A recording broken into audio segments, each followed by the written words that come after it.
let's go. Welcome to the new age, to the new age. Welcome to the new age, the new age. Whoa, whoa, whoa. Radioactive, welcome to the show. Hey people, ay, ay, ay, ay, oh goodness gravy. How are you all? Grim, Waffles, and you see, really? Can't believe Swaggle did this to me. Swaggle did something incredibly funny. Haha. Yeah, for sure. Of course. I'm just gonna sit here and take it, aren't I? Well then, who's gonna be taking care of? Who's gonna take care of this? I mean, who's gonna take care of this? Look at this little thing. Do you think that I'm prepared to be a dad? Look, he left a little chick. What am I supposed to do now? Look at him. Look at him. How dare he? He left this here. I'm taking issue.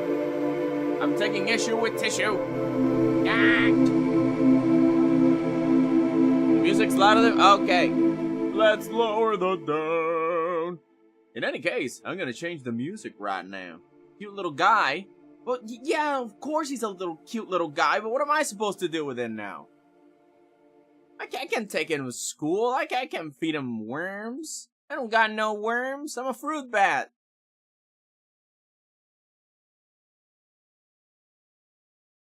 Did you get to see your bucket award? I didn't! I completely forgot! Oh my god, that was yesterday! No! Also, hello, Petals. But no, I forgot! Chicken, why didn't you tell me? Oh, right, I didn't know you existed until today. Oh well. I guess this is my punishment.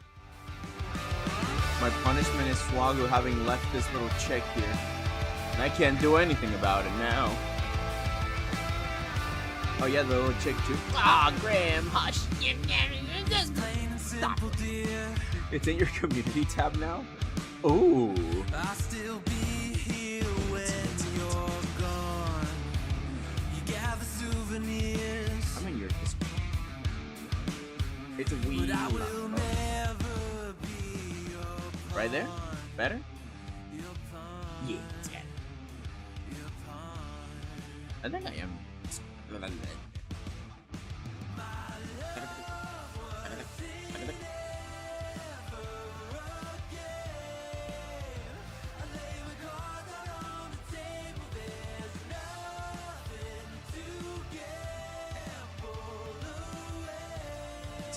I got so many Discords, dude.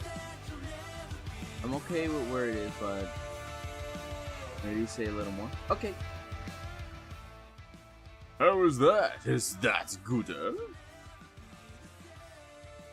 I'm a little self-conscious to being too loud or too little, so this is good. Thank you for telling me. Great. Awesome. Yes, after all, this is a writing stream. We don't want to get too much of a headache in here, do we? But yeah, where is it, Petals? Can you send me a link? I don't... It's it. I thought I was in your Discord. I understand. I wish there was a way to hear all your own feeds before your stream. There is, but I think one of the best ways that I can do it is like hearing myself on the phone. And yeah, that's pretty much one of the only best ways to do it. Because hearing it on your own headphones, like, it's good, but... Well, that's the thing, I don't have really good headphones now. One of my cables broke. So... Okay, little guy, it's time for you to stay right next to me, alright? Be a good little chick. Be a good little chick, there you go. There you go, isn't this better? Actually, I'm gonna put you... There you go. Right there. Sitting and chilling. Chilling on the head. Yeah. Whew. Okay. So, today we are meant to continue improving the scripts for the tutorials. Specifically, we have shapes, but we have to redo what I did for form. And I have a few notes that I wrote down. But pretty much we had to start from scratch, essentially. Okay, so we have the official line art stuff. What is this? Cutting shapes, topology. You see, like, this is, I think this is the original one for form that we did. Yeah, for form, the original one. But it's mixed with shapes because it's being used to, like, cutting shape and stuff. Deconstruction and reconstruction. This is all shape stuff. And the polygons and stuff, this is all shape. We will talk about how it overlaps with perspective and anatomy. We will talk about volume. Might talk about topology, not too much. Maybe it will be one of the things mentioned as a vocabulary word, but it won't be expanded too much. But yeah, most of all the original was probably all about shapes instead of form. Oh, excuse me. So, I was starting to write stuff on my phone. Let's do a page break here so we can continue on a new page. I should move a little to the side. There you go. Oh, and there you go. Hello, Waffles. Welcome, welcome. How are you? Still working on stuff and music? Or are you just chilling today? Either way, it works. Happy to have ya. Happy to see ya. Yeah, page break right here. Let's rebring the format.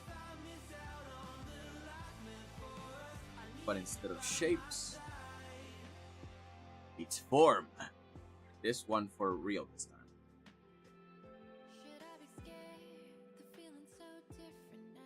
Official.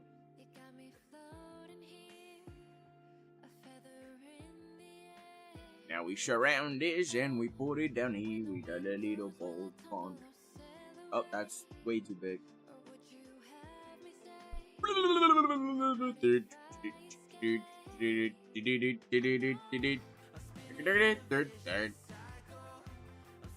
What is it? Why is it important? How to apply with clarity? There you go. This week I have been so busy doing absolutely nothing. Mood. Very huge mood. Oh my god, I wanted to show you guys something. Now that you mentioned that, Waffles, because often there's always like the thing that I always say that sometimes it's important to take a rest or take a day off or something, but there is like a balance you gotta have because it's not all about slacking off. You can't just expect inspiration to come to you. So then I was asking myself, like, how can I define inspiration? Is there a way that I can that I can define it specifically and simply so that anybody with an artist block or any sort of lack of inspiration can have at least a simple formula that they can use to find their own inspiration? But the thing is that inspiration is a subjective thing, right? What inspires you does not inspire me, and so on. But I think I figured something out, and I want to show you guys. Here, let me put this always on the top. OBS is being silly. Alright, here it is. And let's bring up Affinity.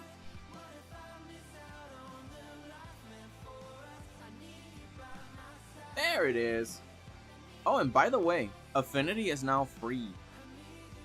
It is free. I don't fully trust it, but it is free. Okay, so let me show you this. I tried to make this overlap of things. What do you use it for? What? Affinity?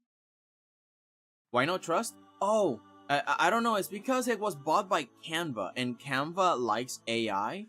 And while all of these tools of Affinity, the ability to use raster graphics, the ability to use vector graphics, and the ability to publish things is very useful.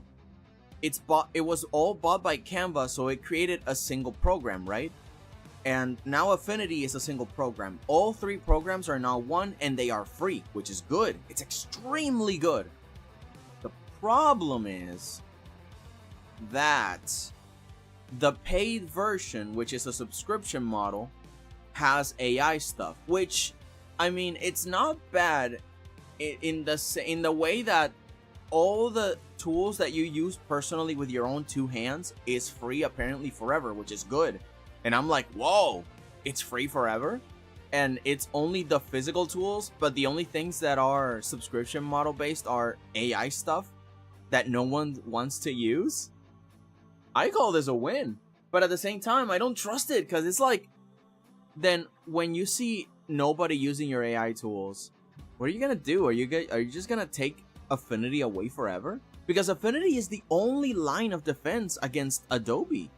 You know, it's the only alternative to Illustrator. I don't ever see an illustration program kind of like Illustrator except for Affinity Design, which is the one that I'm using right now physically in front of you. I am never going to delete these programs because they're no longer available on anything anymore. They don't exist, apparently. Or at least the website does not have them anymore for sale. So I have Affinity Designer here, and it's like this godsend of, I'm floating on a limbo right now. I don't know what's going to happen, if I'm going to lose access to this, or if I'm going to, I don't know. But this is why I'm a little bit sketchy about it. Like, what are you going to do, Canva? Well, you have in your hands Affinity, one of the best powerhouses currently going on. What are you going to do with it? Don't take it away from us. You're like, Canva can take it away the same way it brought it for free to us. And I am scared. I don't trust Canva, but I love Affinity.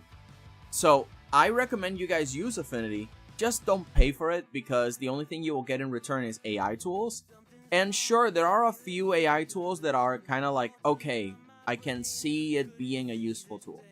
But the rest of it is generative garbage, and I'm just sitting here like, you know, like, you're giving money to that.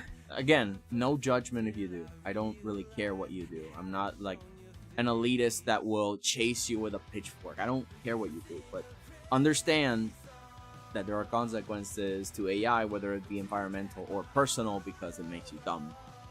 So I recommend just use the free version. And if you can get your hands on an installed version of just of the 3 programs individually somehow, somewhere, I also recommend you do that. My God. Anyways, I want to move on to this chart and get your opinions on it. What do you guys think? Do you guys think this represents what inspiration is? Because in my most personal thoughts, it is a combination of multiple things. It's not a thing that you just get. You know, the muses don't come to you when you're sitting down on your couch, just resting there looking at the ceiling, right? You get inspiration from a combination of multiple things that really push you to move. These are things that you go like, no, I gotta do it. I gotta get my act together and do it. But what things push you to do things? Well, it's a mixture of obligatory things. It's a mixture of things you just really like to do and you want to do. It's kind of like video games, right? Instead of just sitting there with your thoughts, it's better to just go and play games, right? There you go.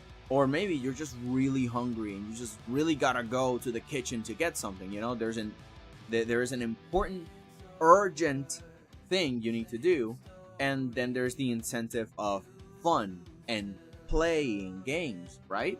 That's another thing that pushes you to do something despite your desire to sit there and stay looking at the ceiling. You know, there's that power that pushes you forward. And then there's the other of knowledge. And for knowledge, I feel that it's a component of inspiration, not because it pushes you to do anything, but because sometimes it is thrusted upon you. It is a power that is given to you, or maybe you look it out, and then it inspires you to move, because then you say, wait, hold on. I think I can do that because I learned how to do it. And if you actually push this and move that, oh yeah, it's fixed. So I think the thing that knowledge can push you to move is the idea that, oh yeah, I know how to do it, and I can end this inconvenient circumstance by just applying my knowledge. You know, it's like there's something that is, you're sitting in bed and then you hear the door creak because of the wind, right?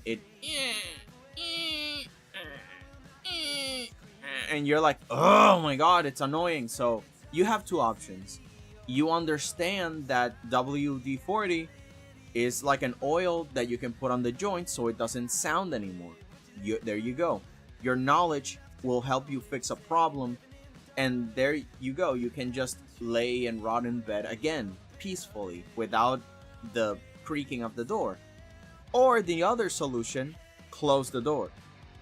So you have the options of knowledge allows you to understand how something works and how to just fix problems and don't have to deal with them anymore. And combining all of these things allows you to sit there and rot in bed, and then you go like, I need to do something and I know how to fix it, and I'm also curious on how can I improve it. Let me do some experiments and let me not be afraid of doing them. And then you just, I'm in a safe space, I get to use some tools, and then you, maybe I can, and then you, and then it can look really cool, and there you go. You see, it's a combination of multiple things. There is an urgency, there is knowledge, and then there's an element of playing. I am trying to switch to DaVinci, but I have been using CapCut for a while. Let's just say it tries to force an AI filter on my videos. Luckily, I can turn it off, but the option is automatically turned on. Oh, that is gross. Yeah, I've heard of CapCut, and I've also heard that it heavily uses AI to the point of crazy annoyance. So this is why I say it is worthwhile to gain knowledge and use DaVinci Resolve, because it gives you insight, it gives you new skills and tools that are yours forever, and you get to use them for your urgent needs and your curiosities within play, and thus it inspires you to do a lot more than if you were limited by using CapCut. So yeah, use new tools. They help you for your inspiration. It stops you from being so limited that you get so stuck on your ideas and, I have artist block. How do you break it? You grow. How do you grow? Knowledge. Get a sense of urgency through beliefs and desires and necessities, and identifying all these things. What are you hopeful for? What purposes do you want to give yourself in your life? And no, I gotta do it. It's important. It's necessary. I know how to do it, and it's gonna be fun, and I can teach it. And there you go. Inspiration. You'll never run out of things to do. Lack of knowledge can be an issue for causing me to want to stop drawing, so I can understand that. Yeah, exactly. Because another thing that stops people from making, I am noticing, is it's so overwhelming. I can't understand it, and I give up. I don't want to learn anymore. It's too complicated. Look at all these buttons, and look at all. It's what actually turned me off from learning Clip Studio Paint for like a whole year. I bought Clip Studio Paint, right? But once I had it, I kept using Medibang and other drawing programs because I just was so comfortable using them. And I stalled in learning Clip Studio Paint because of all the buttons and all of the little buttons and things and the learning and there's so many things to learn. So instead, I started to learn Affinity Designer, this little program that you're seeing here.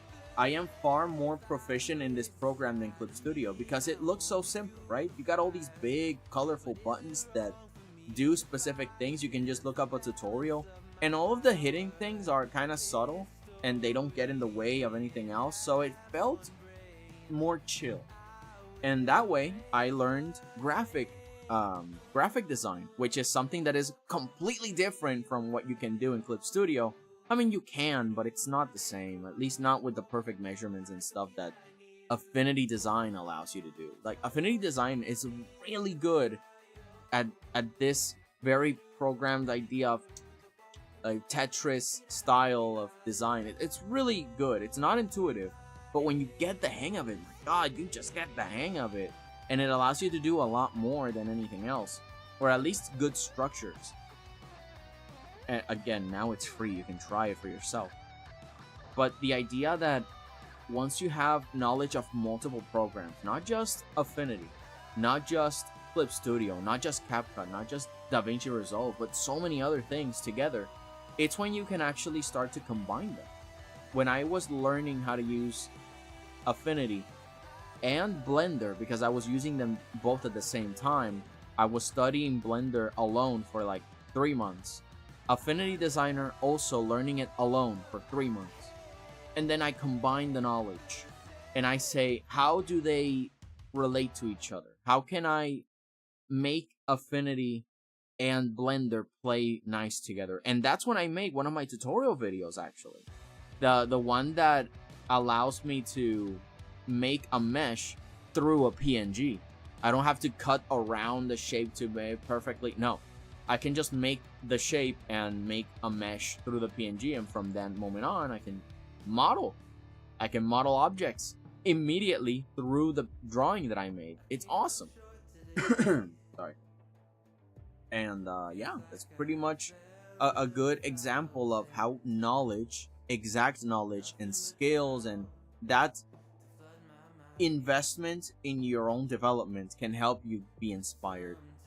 And again, it's another argument for why AI is total bollocks, because it doesn't you don't develop any personal skills. You get to play and you might have a sense of urgency, but you're not learning anything. You're not, I mean, it does edge on inspiration, right? All of these things on I put urgency in play creating contests, because when you are urgently playing, you are playing a game, you're doing a contest, sure, with a machine in a video game, but it also works with games and sports, multiplayers, things that you do with people, because you have like this necessity to win, or this belief that my team is better, or you see, or but also combined with the contest of the fun and the fearlessness and the expression and a healthy curiosity with each other. So it is a contest in a way. It is a comparison. It is a struggle to win, but at the same time, it could be in good fun. But when you apply knowledge, it is an inspiring moment, because now it's more than just competing with each other. It's more than just working with each other. It's more than a mere experimental study. It is a collaboration. It is like an interesting thing where you can grab an artist and another artist and put them in a room and then just start talking to each other about things that maybe you don't want to relinquish the knowledge, but it's like, but it wouldn't be cool if we could figure this out together. And what do you think? What do you? It's kind of also why we express our ideas to other people. It's like, oh man, I got this idea for a story. What do you think? And what would you do different? And again, inspiration. It's also involves teamwork, and it's also one of the reasons why we like to understand other people. It's the reason why we like to look at art, because art tells us what the artist was thinking. What were their life experiences? What were they seeing? What were they doing? And it's so cool. And this is exactly why a combination of all these things inspire us. This is why going to a museum and looking at a piece drawn by someone that lived hundreds of years ago, but you understand where they're coming from. You have read the history, but now you see it. You see it through the eyes of the artist, through the knowledge, and you understand their urgency and the ways they went about it to curiously depict it through their own play and their contemporaries, what they felt, what everybody felt. Combining all of that, it's what creates inspiration. At least to me, at least with this diagram. And I feel this is one of the reasons why it's so important that you create something that comes from within, but at the same time that it is something that you understand or is trying to understand, and you have fun with it, expressing it openly. I've been wanting to write more music for a while, but every time I record anything, I just hurl it back and how bad it sounds. I don't have a microphone, even if my singing voice is fine. I don't know, I guess I should just practice. It is practice, but if you're lacking something that you're saying, it's not good enough, what am I missing? What you can do is find that what am I missing through other artists. Let's say you say, okay, I want to imitate or make something that comes from me. I want to create a song, or at least a tune, like you do sometimes. You make small tunes. But I wanted it to feel like it comes from this artist. And then you study the artist, and you look at interviews, you look at stuff, and then you listen to how they do it and what they were thinking about, and then you keep that in the back of your mind. It's like, okay, they prioritize this. Next, let's try and practice that. Now let's look at a different artist and try to imitate that artist for a little bit. And let's do that like 100 times for different people. And now let's do something original using all of that combined knowledge with your own feelings, your own beliefs and urgencies, and the topics that you want to study, but also playing around. Again, the knowledge also of different programs. You don't only use FL Studios or GarageBand, you use multiple things and synthesizer. Then you put this thing together and you combine the piece and then you're, oh, this is okay. And then there is a problem, right? There is a new problem. Oh, we're back into, I don't understand. Why doesn't it sound as good as I wanted? But then you have solutions. You have solutions to problems that you ran before, but now you have the voices of these artists in your head. It's like, wait, what if I do that thing that Beethoven did? I mean, I know it's a synthesized song, but let's do this part of the fundamentals of music, and let's put an E minor there. Whoa, it suddenly gets fixed. I resolved the song. Like, there is tension here because of these tones, but let's resolve it with this tone. You see, I've been hearing music theory stuff, so I sort of get a few things. Like, there are resolved and unresolved notes and stuff, and it's like a new understanding of music, because now I see when a song does resolve itself, or when it stays in tension, and what that does that mean for the moment. And it's so cool. I love music theory too. But again, maybe you're just lacking in some music theory, and that's okay. You just need some time to study and practice at the same time. Along with play and urgency, this is why I add knowledge and experience. Whoop whoop whoop. Hello, Ditzy Pond Man. Am late. Did you get your bucket awards? Pedal said that it was like in a community tab, but I can't find it. Can you tell me where it is, Pedal? I mean, Swag. Can you please tell me? I'm lost. I'm just a lost little thing. Also, you silly goober, did you have any idea what you have done? You left a chicken here. Yeah, look at this thing on top of my head. This is your fault. Yeah, now I gotta take care of this little baby. What am I supposed to do? I can't take this thing to school. I can't just give it worms. I only got corn. But it cannot only just eat corn. The little chick needs protein. Man, I have really been into this album, Songs for the Deaf by Queens of the Stone Age. And the entire album sounds like it's on the radio, with hosts and people speaking in between music. It's so cool. But I guess that idea is already taken. Don't worry about that. Oh, it's taken. I shouldn't even try to do it. No, forget it.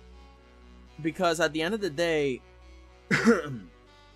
it's like this. I can tell you to draw an apple, and then I will draw an apple. And then I'll ask Swagu to draw an apple. And you know what's gonna happen? You, me, Swagu are completely different people. We will not resolve that same puzzle the same way. It will be in my style, it will be in your style, and that apple will also be drawn in Swagu's style. There'll be 3 different apples. Same assignment, same prompt, different results, depending on the artist. So rest assured that even if you try to imitate a style, it will never be perfect to that artist. You can allow yourself to copy a different artist, so long as you don't try to perfectly copy it. The only times that it's okay to perfectly copy an artist is when you are like an animator and you have a team of animators trying to draw the same character in different frames. And even then, you can notice that different frames have different art styles, but very subtly. Because certain artists are still with that inclination, that personal expression inclination to do things their own way. Not because they are malicious, it's because they can't help it. Everybody speaks differently. It's like when we speak. I speak in a certain way, with a certain candor, with a certain tone, with a certain speed. And the ways that I resolve being nervous when speaking, the moments when how I resolve putting thoughts into my head to then express them in a certain way is completely different, because we are different people, we live different lives, and we prioritize different things. And also we have different impediments.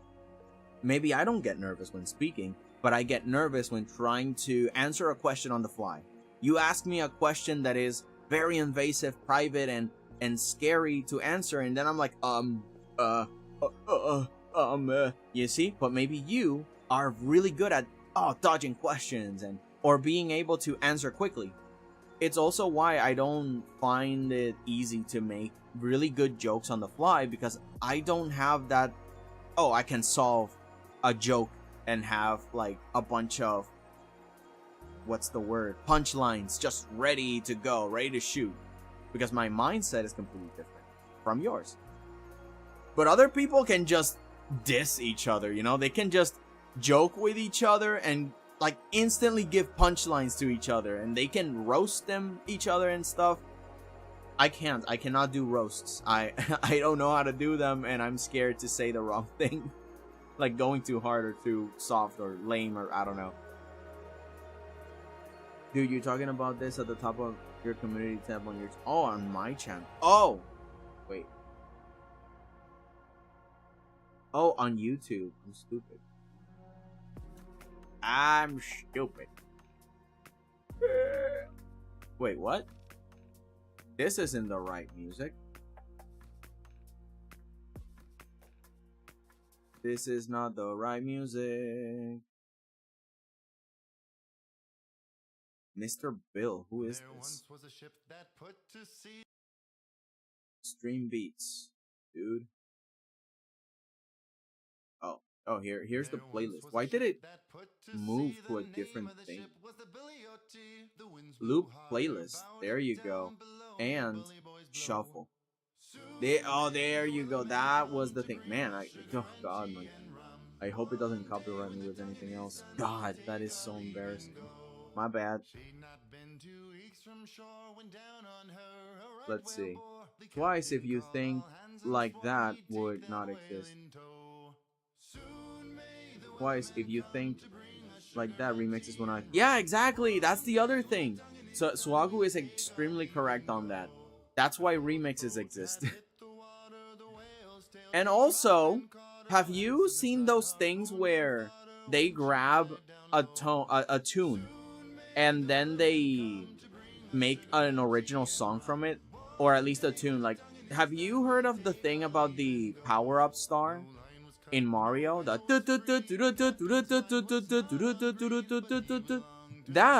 is from a song back in the day, decades, century, you know, like old music. But we don't know that. We don't know what Nintendo has done. Let me see the posts. I don't find anything on my YouTube post. Visit community.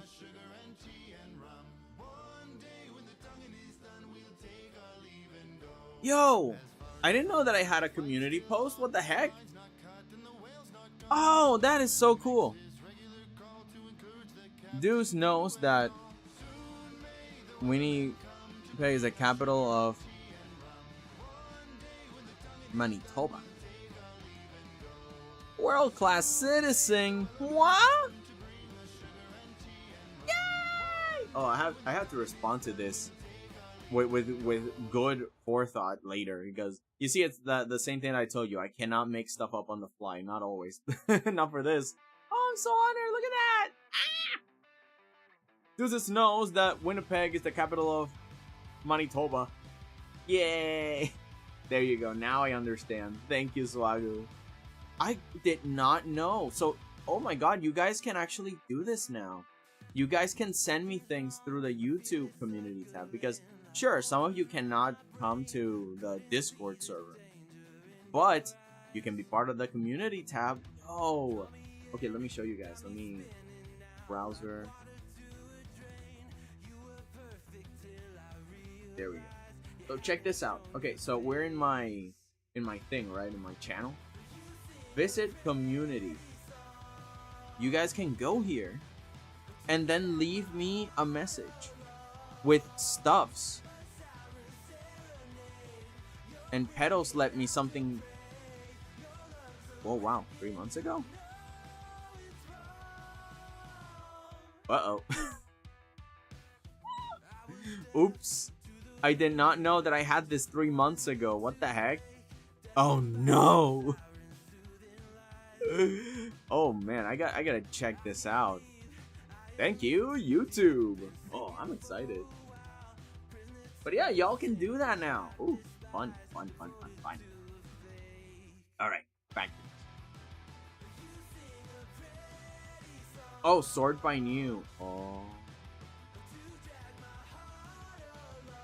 Newest. Oh. Okay, let's see. There you go. Oh, bucket awards. Yay! Yeah, because I did this thing with 𝐷𝐷𝐸, and now this is the most my dudes, here's your 2025 bucket award for best artist. Oh, come on! Your knowledge of your craft and the skills you show is unparalleled. I won't say that. I mean, have you seen 𝐷𝐸 and everybody else in this community? You guys are great. I myself have learned a fair bit of watching your streams, and I hope that you continue to teach the people around you about what they can unlock as artists. You're an excellent streamer, VA, and one heck of an illustrator. Keep being you. Also, thanks for showing me swag. Oh my god, I'm blushing now. I can't. Stop, you shark. Stop it. Silly Bat finds out he has a community tab. Yeah, I just found out. Oh my god. I made the sticker on the bucket. Ah! I'm so happy. Look at this. Aw, you see, now I'm blushing. Wait, where am I? Where am I on the thing? I'm just. I'm in the bucket. No! Oh my god, I'm so excited. Thank you so much, Petals and 𝐲𝐿𝐲. Oh, you guys are great. Ah! I can't believe this, guys. Look at me. It is my absolute pleasure to keep at least revealing all that I know, because I don't know about teaching. I'm just a silly goober. But I know that everybody has the potential to do so much cool stuff, and in an era where people are losing faith in themselves and have so many easy tools at their disposal, but at the same time they have like the pit of AI that is so tempting for people that are losing faith in themselves. Like, no, you can't make so many cool things. Do not become the 𝐷𝐷𝐸 humans. And even then, it will be worse than the 𝐷𝐷𝐸 humans, because at least the 𝐷𝐷𝐸 humans had the ability to make questions and words and were not vegetables. Which is what people and kids are becoming nowadays. I'm so scared of the videos that come up of kids not even being able to write 5 sentences. It is scary, dude. And I don't want that disservice to just spread around. You are amazing, and no matter what, the things that you can give to this world are irreplaceable, because now we need people more than ever to have the abilities to do things for themselves. This is why I made this diagram and I keep musing about these things, because you can do it too, and it is so easy to a certain extent, or at the very least to become balanced within yourself, so then you can make more things. So yeah, thank you so much, Petals. I will continue on my mission, my urgent mission, to educate the masses, to spread resources so they can understand the knowledge for themselves, and understand that there's also fun in what we do. We gotta have the fun. We gotta have more fun. line. Oh, so I don't know about the VA part. Oh, goodness gracious. But now that we've talked about the diagram of inspiration, that I'm thankful that maybe it works. I hope it works, and I hope it helps people. I'm going to post it someplace somewhere soon. But for today, we're going to keep working on form, and this time, officially. Because like I said last time, it wasn't that complete, so we had to split it into two. And now we won't get super confused on what form actually is. Or at least we have to figure stuff out now. Yo, hello, bunny god jib. Hello, how are you? Welcome, welcome. What's up? Oh, hold on, I'm hydrating. And everybody, you should hydrate too. I've been yapping. For how long? A freaking hour. Oh, no, wait, 30 minutes. Yeah, because we started 30 minutes later. Anyway, sip.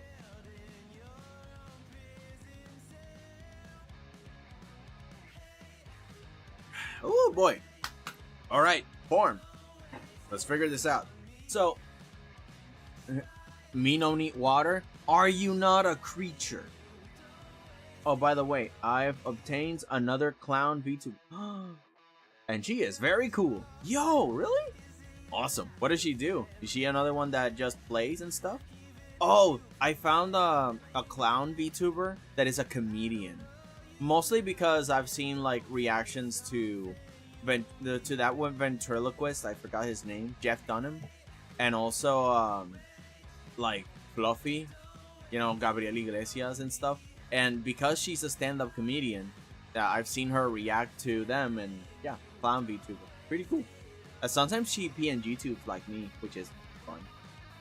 Haven't subscribed. It's just like, oh cool, clown, another one.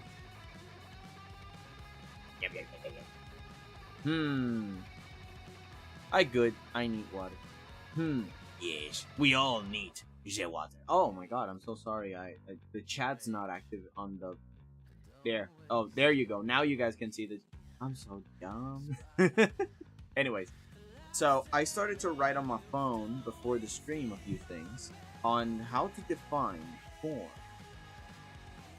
Alright, so for what I have so far is form is when you take simple shapes and make them seem to have volume and mass in space. In drawing, it is the illusion of making something on a flat piece of paper seem to have width, length, height, and weight, if any.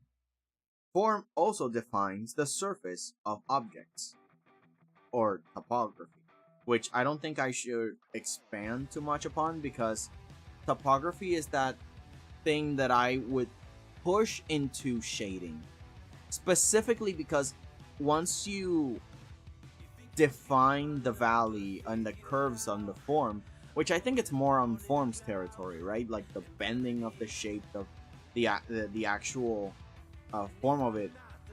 Then when you start to shade is when you add the texture to it. Oh, is it glass? Is it full of fur? Is it full of plants? Is it metal? Is it leather? You see that there's like all of these things that are more akin to how light interacts with it. Therefore, I'm gonna leave that to rendering. I'm gonna leave topography more to rendering, but I will still mention it because there is still a general necessity to define any sort of protruding curve on the surface. Like if you look at cats, Swago sent me a video of cats, and I noticed that, yeah, sure, they're fluffy, but at the same time, you can see when they bend their back a little bit, you can see like their bones poking out of their skin. That is also part of the topography, understanding when things from within push and buckle and move around in the skin or the surface, and when that surface is being pressured and moved around, right? So that's part of the topography and how to resolve that.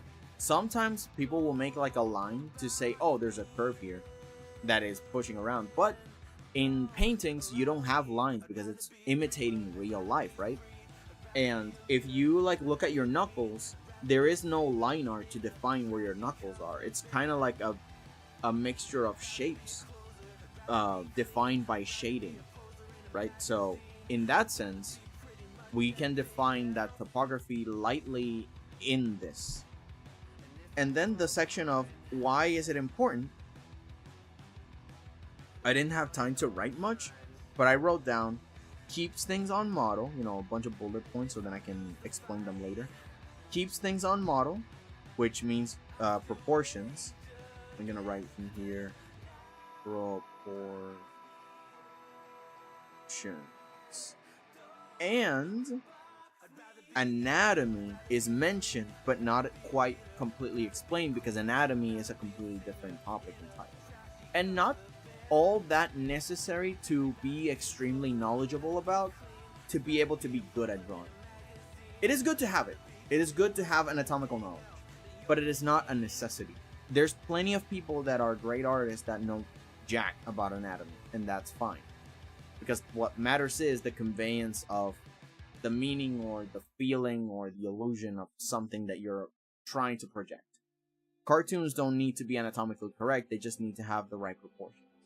So this is why I set it off on model, because sometimes the character is very bulky at the top with really tiny legs, and that is the model of the character. Mr. Incredible, for example. He is a very top-heavy guy with tiny legs. That is his model design. And every shot should keep his proportions accurate to his character. So this is why I say that form is important. You gotta keep his form with the right volume, with the right and on every shot. If it was animated by hand, it also needs that illusion to come up. And I think form is one of the first major illusions when trying to draw. It is one of the things that you gotta master. I mean, of course, there is within shapes is more like rulers, trying to simplify things so then you can recreate them in your own image.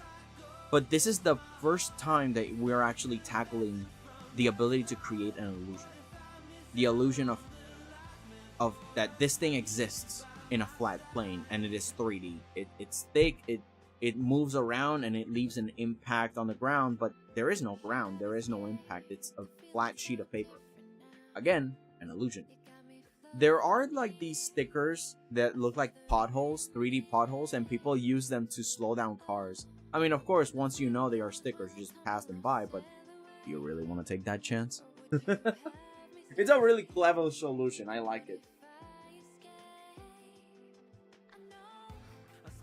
Let's see. Oh, my laptop needs to update. Be right back. Okie dokie. Alright, so let's start writing that down. Gonna move it up a little. What is form? Form. Oh, I bought myself a new keyboard. It is bulky. It's got buttons for days. Yo, JJ! How are you? So happy to see you here. What is that chicken? Swagu left the chicken. I don't know if you can see the history of the chat, but Swagu was the first one to like write in the before the BRB stream started. But he left a message that he left a chicken here. So before the stream, I made a chicken, which is the thing on top of me. I went to anime effects and I made a chicken. How was it?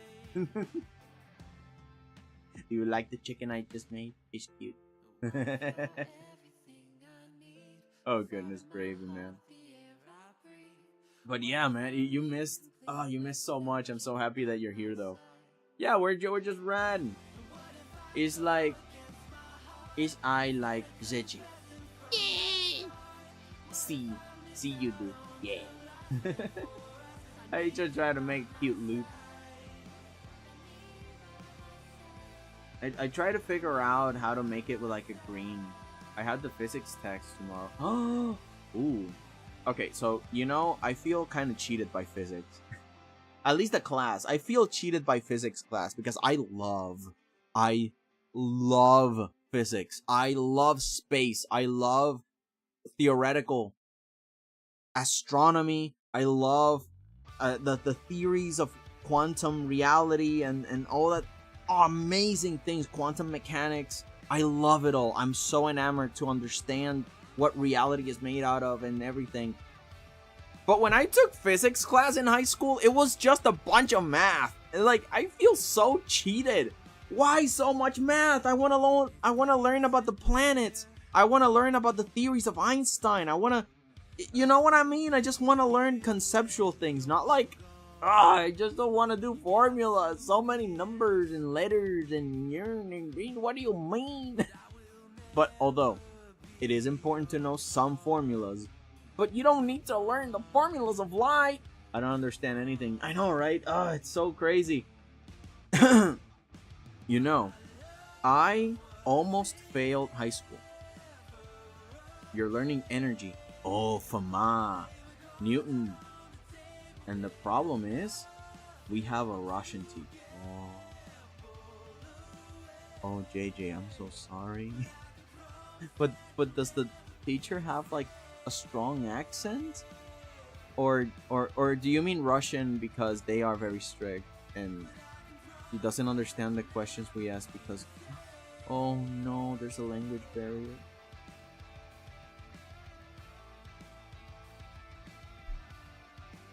I wish for the best for her to understand English a little better, to give this very complicated class, but at the same time, why?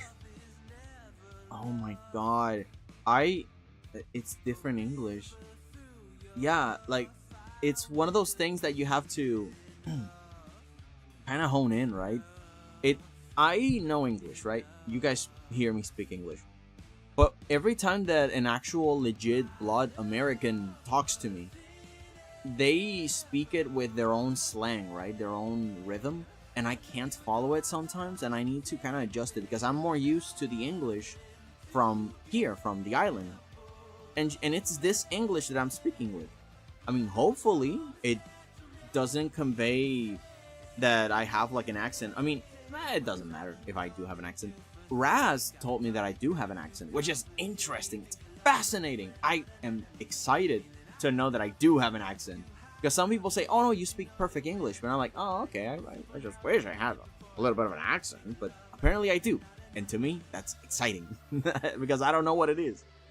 But yeah, it's a little different when I'm trying to hone in on what they're trying to say. Because they speak a little fast or they speak a little differently. And I'm like, oh man, what did they mean? Oh yeah, that's what you mean. Okay. And then I can answer. A kid asked, what's going to be on the test? Which she took as, give us what's going to be on the test. What exactly are your questions? And what the kid meant was the type of question. Oh, she did not understand. She got mad. Is that what it is? Because if she didn't get mad, that's fine. But if she did get mad, it's like, ooh, color tugs. Like, oh no. Yeah, it's a little awkward. Again, teaching is a really hard job. I really hope for the best for this teacher. I really do. She did. Oh, God. Yeah, I really hope she does get better, but, man, she's like, you're all asking useless questions I cannot answer. Man.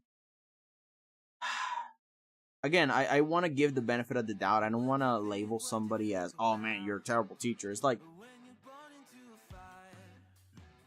it's complicated, right? It's really complicated because I just really hope that she improves in that aspect because it's really complicated.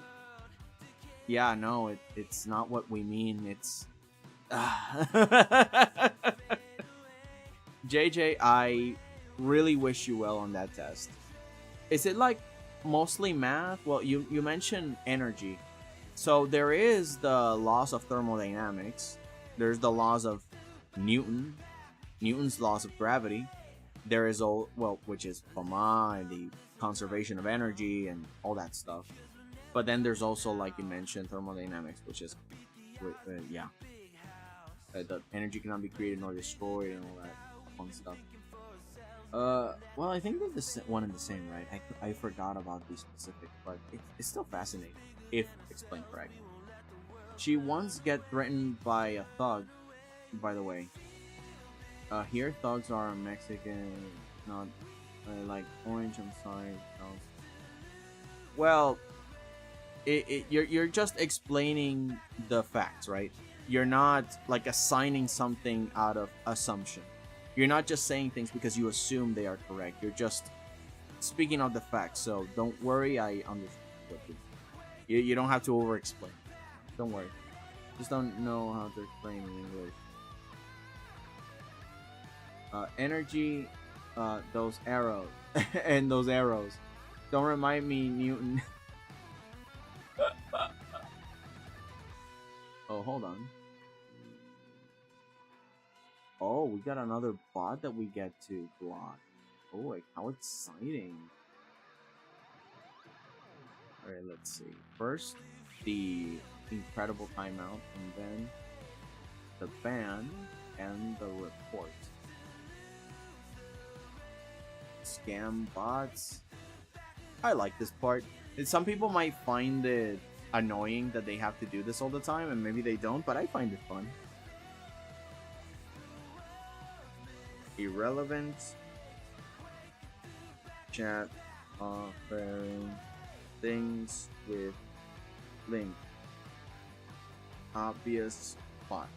And submit report and block the system. Yes. Okay, anyway, moving on.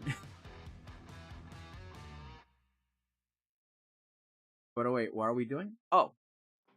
Don't remind me, Newton. That was last year.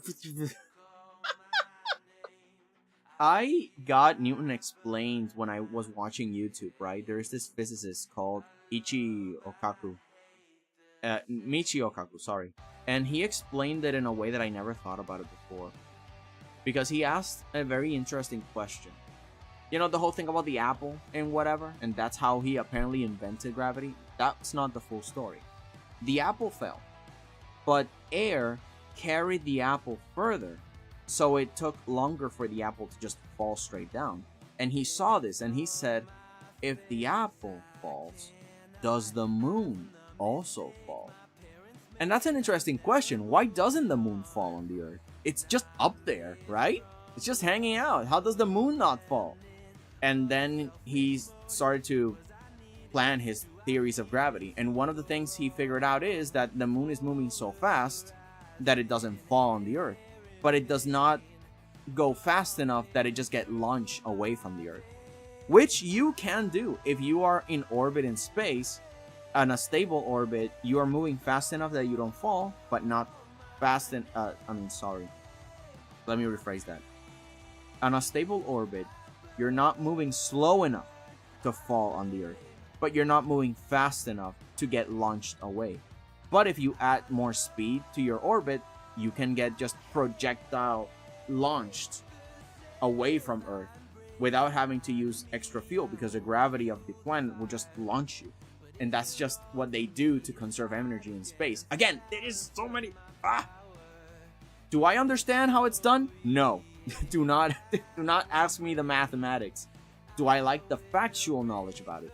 Yes. And that's why I felt cheated on physics. I was almost about to fail high school because of I was going to get a fat F on physics.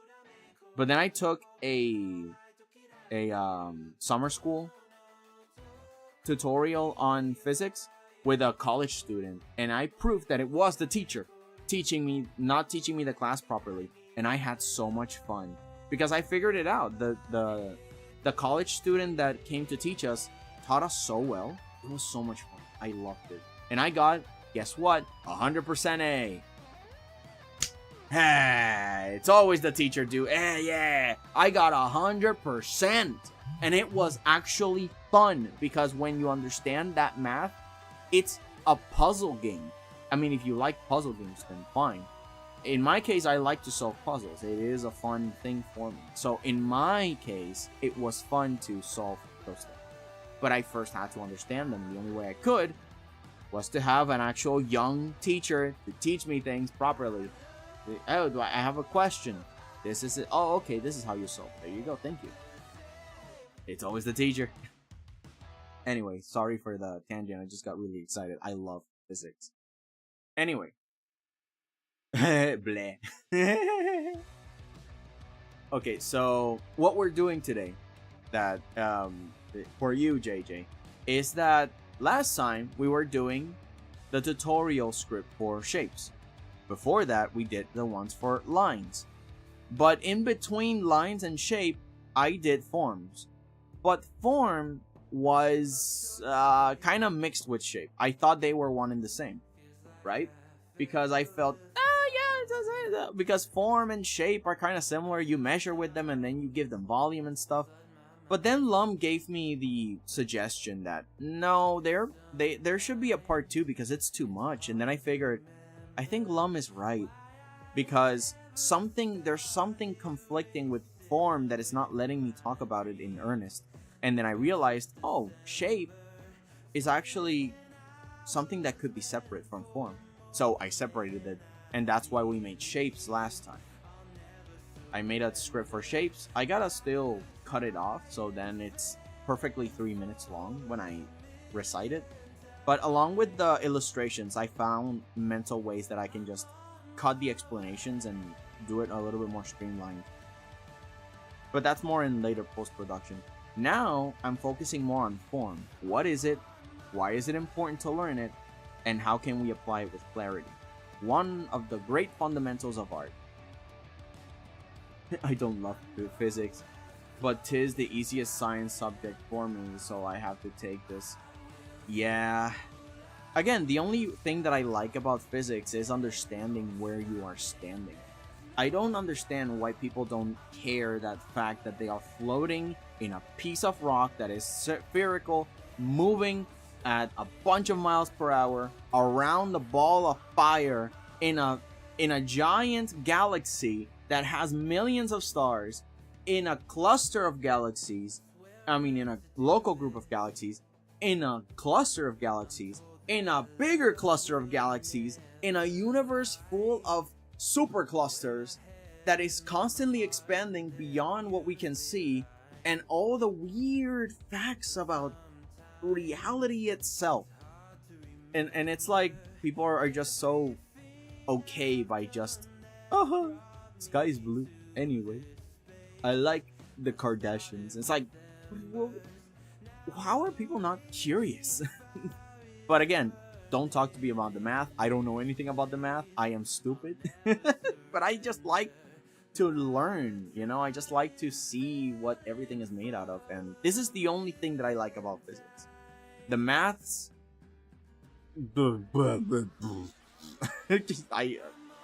I'm lost. I'm so lost.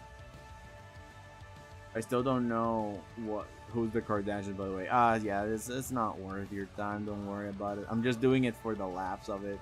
I have cursed knowledge. It's just more dumb celebrity drama that no one cares about. You see, it's kind of like what I sometimes say to myself when I think that there's like this big issue, and I just think to myself, does Saturn care? You know what I mean? It's like, there are bigger things in life and reality, and does Saturn or any of its moons cares? Like, put things into perspective. You are an ant floating in a rock. Like, get over yourself.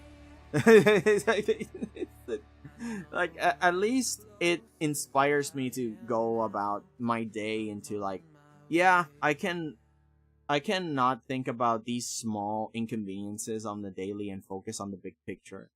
Like, I can be a contribution rather than just sit here and rot with my thoughts of nothing, of things that will just not mean anything in a couple of days or a couple of weeks. You know, drama is dumb.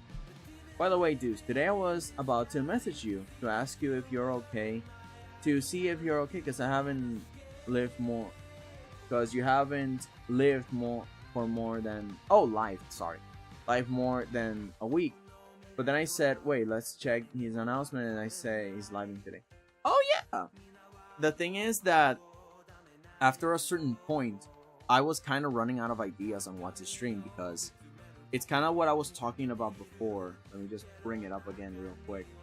I did this today because I was musing on inspiration, right? And I was kind of running out of inspiration because there are a few things that I'm doing in the background that are big projects, and I'm just here like, man, I should be working on this, or there's some ideas that I want for this or that, and I've given some juice to certain projects, and then when I'm streaming, I have no idea what to do.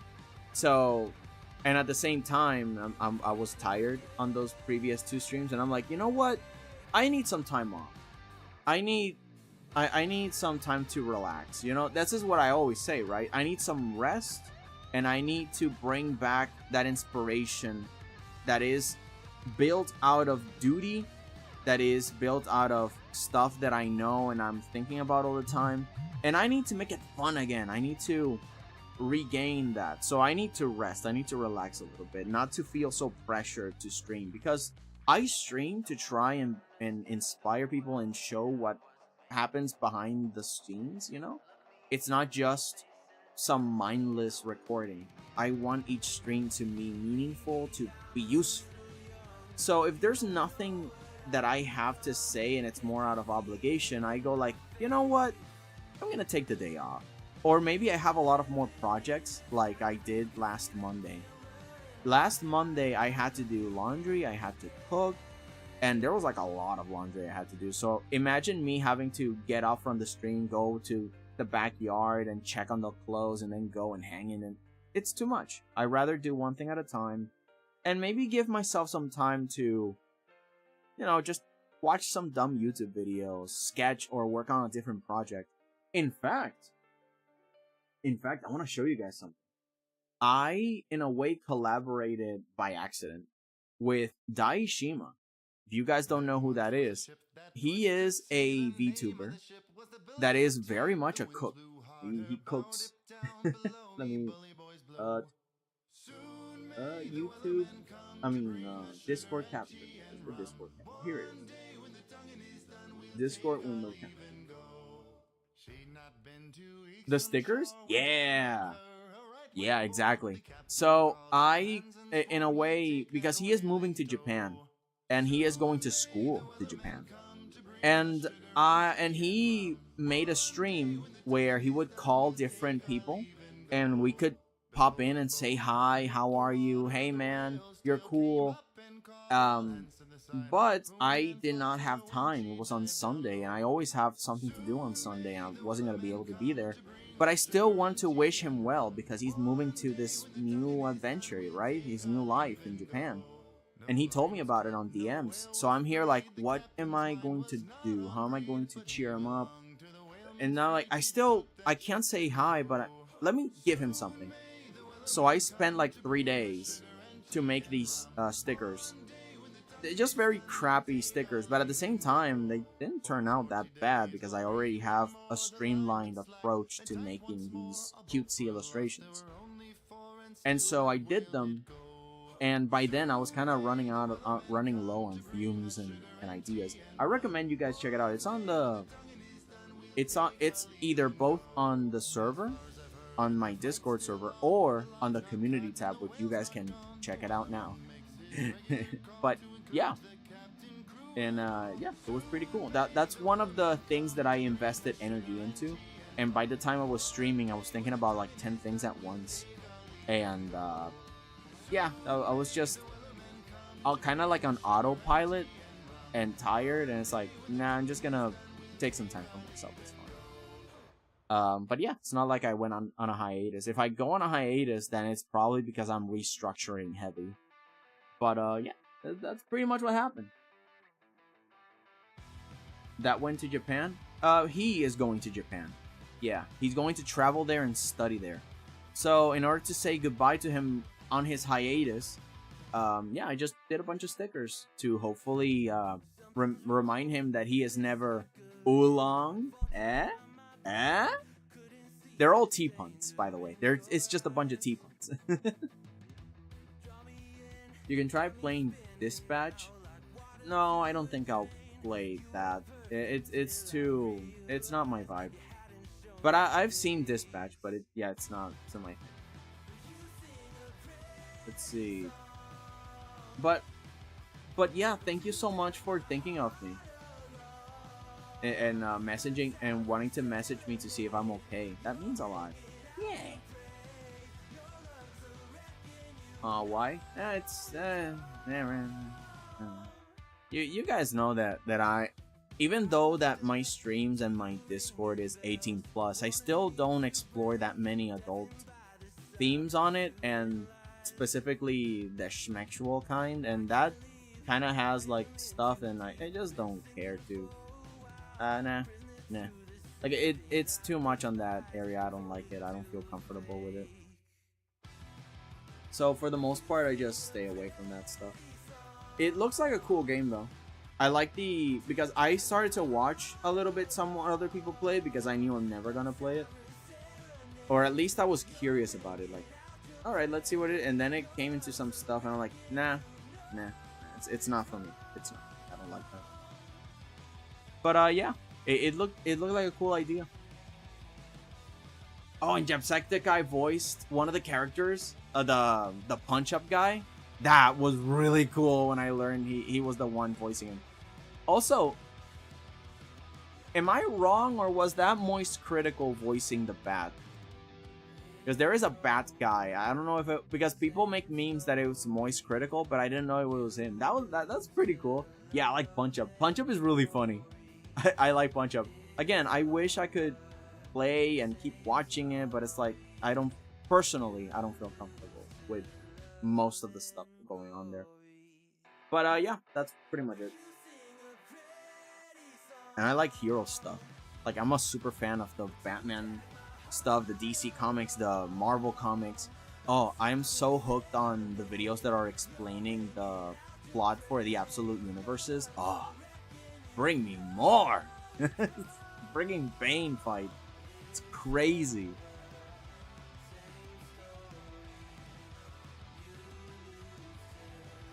Yeah, there's a YouTuber voicing the bat. The one with the long hair. I love Batman. Wait, no, not Batman. I like Robin's lore. I know every Robin. Yeah, all sort of Robin's lore. Apparently, there's this thing that I think it was Grayson that mentioned that. Well, I don't remember what comic it was, but it's one of the recent ones that is saying that everybody in the job has a Harvey Knight, which is to him the same thing that happened to Batman when Harvey Dent kind of became Two-Face and Gotham lost one of its greatest hopes to becoming a great thing. And it was the type of thing that turned the adventure into a serious job. It's like the thing that is like, oh, this is no longer fun. This is serious and it has consequences. And apparently every Robin has had a Harvey Knight. And that is such a cool idea that every Robin has a moment that, because he was suspecting that Damian was having his own Harvey Knight one time when he barely could save a kid from dying. Like, it was this close for the kid dying. And he kind of had like this fear of, oh my god, I'm not up for the job. I don't want to be a Robin anymore. Like, it's no longer, like, it's serious. And that is such a cool idea for the Robins. A what? A Harvey Knight. Like, it's kind of like a canon event. You seen the Spider-Verse movies? So it's kind of like a moment where, wow, this is more serious than I thought, you know? Oh, yeah, exactly. Like a with great power moment. And it kind of solidifies the fact, like, oh, I am Robin, yes. This is adventurous, yes. But I'm also fighting criminals. I'm saving people's lives. This is not a game. Oh, and that's when each Robin has their own moments where they can figure that out. Like, reality kind of shocks them.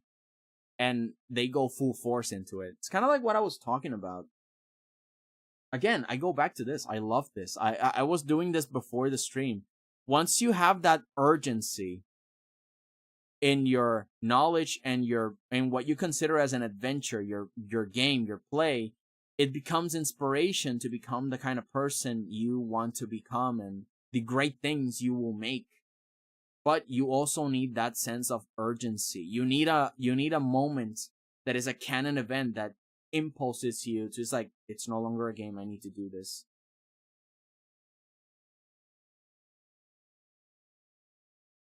Allow. Yeah, I sorry, I don't know why Twitch blocked that.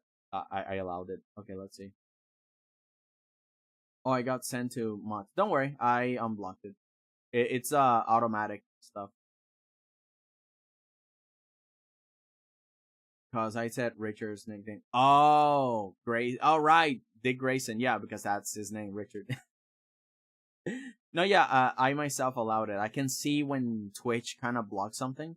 But yeah, thankfully I can allow it. Dick's moment when he knew he didn't want to be like Batman once, when McGann sent the Young Justice into a dream when the mission failed, but it was too realistic. Oh yeah. Oh my god, yeah, in Young Justice, I remember that she kind of by accident compromised the dream simulation, and it was way too real. Oh god, that was such a cool episode. Oh god, I love Young Justice, dude. I loved it so much. I love that show. I'm so sad that it didn't continue. Oh, sorry. Anyways, let me just keep writing this. Keep talking. I'll read it in a bit. I just gotta write this.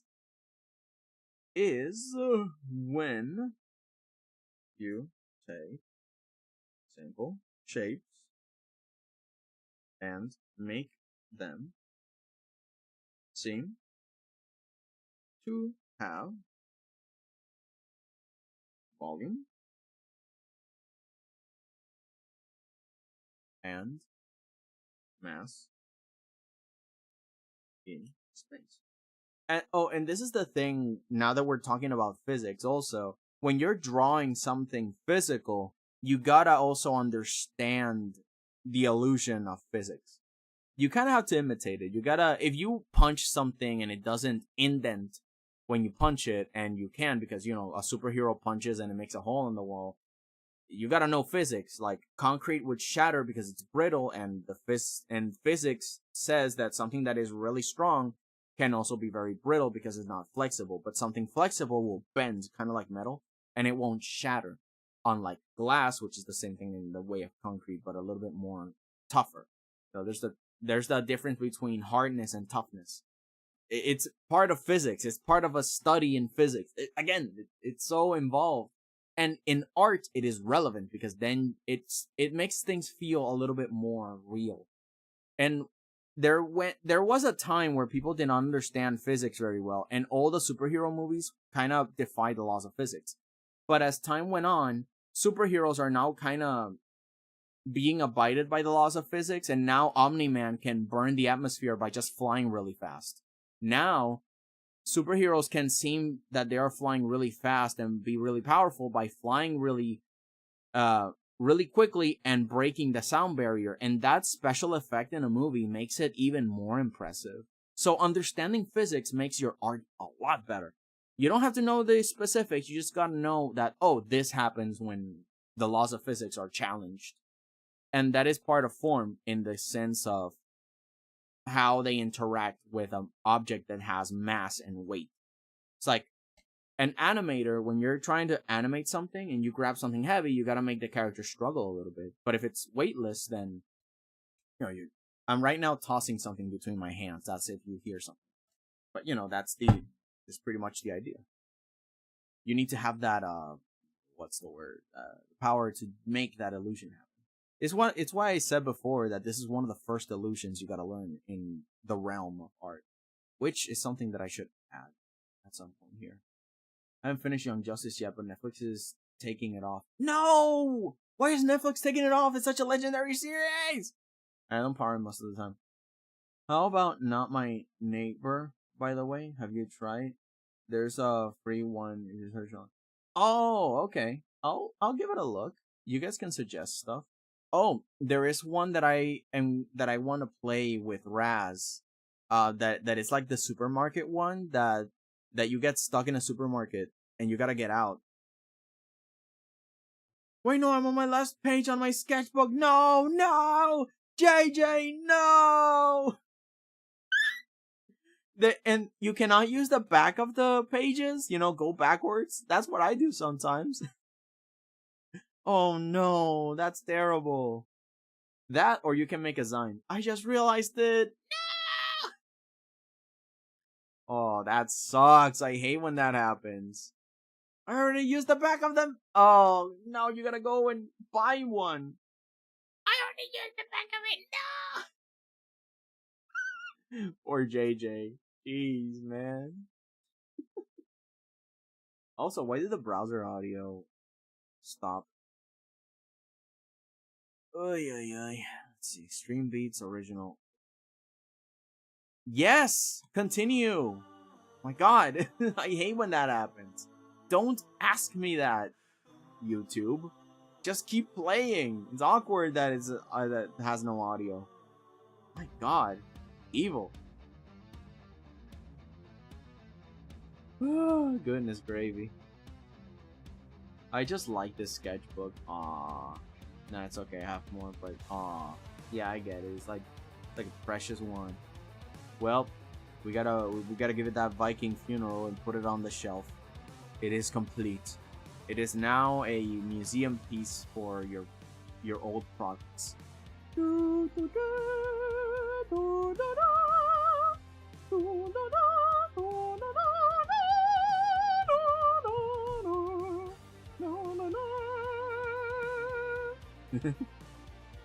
I mean, it has some few pages free. I shall live some more days. Yeah, I shall. Alright, let me continue. Mass in space.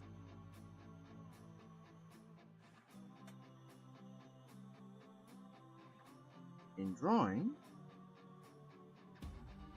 it is the illusion.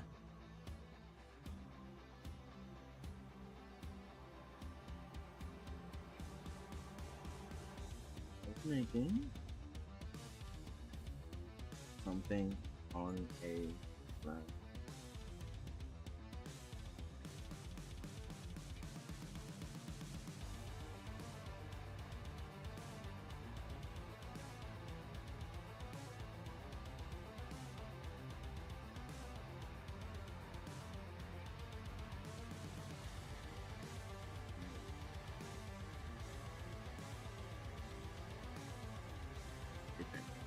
And then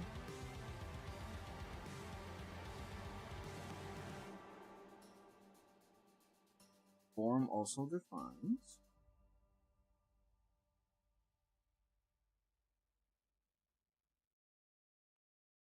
the surface of objects.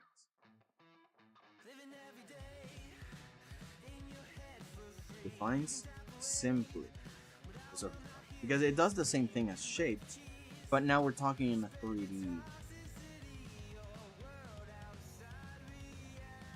which would be the topography. Like, if I look up topography, it will probably say something about, oh, the information of the surface of an object.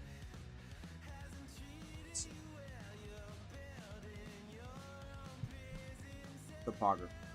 The study of forms and features of land surfaces. Yeah, there it is. This is the perfect definition. Also, why the heck is the thing all the way in this? Audio, browser. No? What the heck is that? Look down in the corner. What are we doing? Chicken, the thing, super jams, browser audio, Discord window capture, no, thing.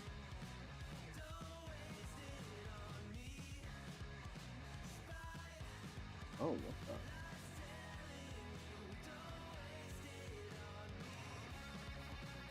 Oh, that's Libido. Oh, okay. So it's not.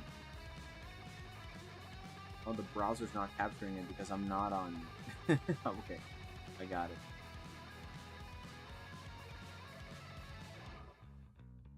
There we go. That's what I'm looking for. Got it. Bring. There you go. The study of forms and features of land surfaces. So anybody can just look up in their vocabulary the word topography, and it will just be self-explanatory. Also, hello Ryuken. How you doing? I'm doing good. And hello chat. Hello, how you doing? By the way, I started this sketchbook in October. Wow! You already filled the sketchbook in October. Though that's what I call dedication. Well done. Usually a sketchbook has like 200 pages.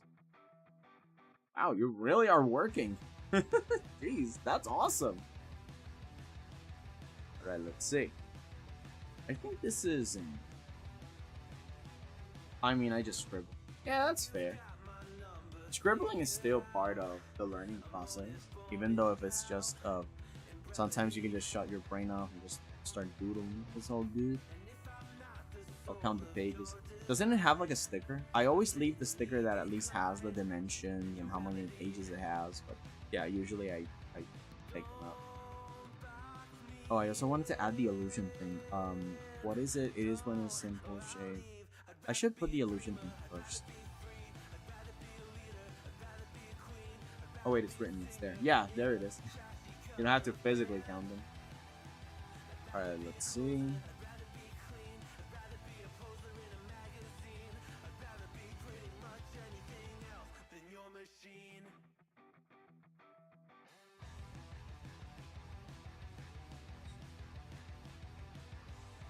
Oh, I have it backwards.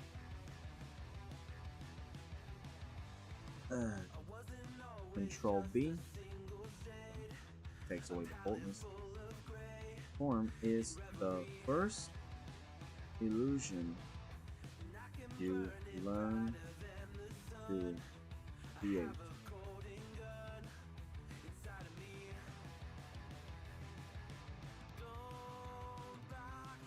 It is when you take simple shape and make them and have them.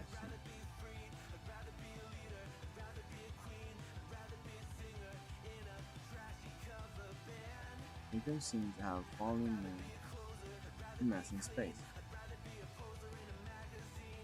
In drawing, it is the illusion of making something on a flat.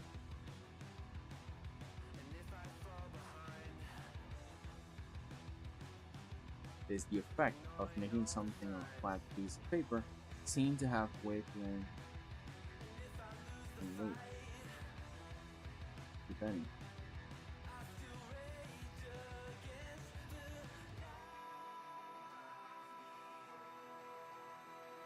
In animation,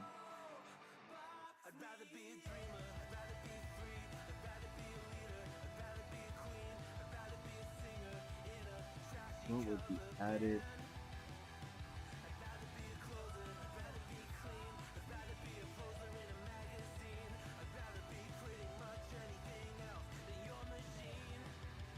So it's just that in animation, it's a constant reminder that a thing exists in space due to its effects on everything else around it. You know, if you have a stone and you throw it on water, it takes space, so it might overflow, depending on how big the rock is and how much water is in the cup. So in animation, you will have to create that effect. In animation, it is the same, but with the added feature.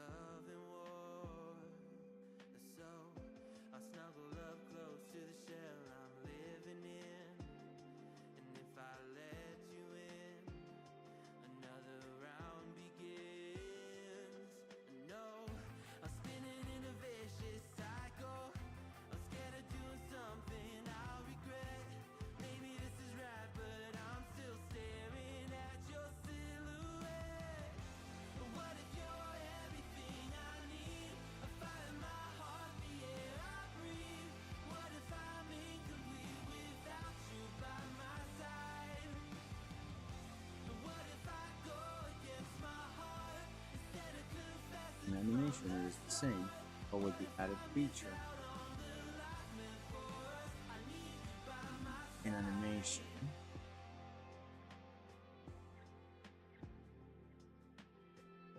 should I be scared? The feeling's so different now. You got me floating here, a feather in the air. Oh, but when the wind blows, will I tumble or sail away? Or would you have me stay? And what if I escape? I know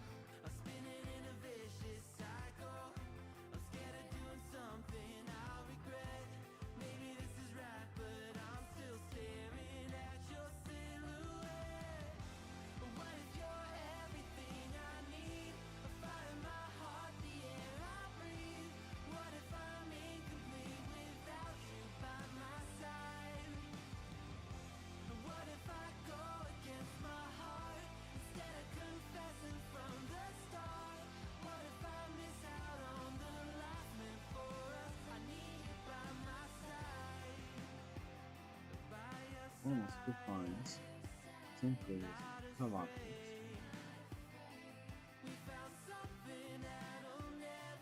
Either the official proportion.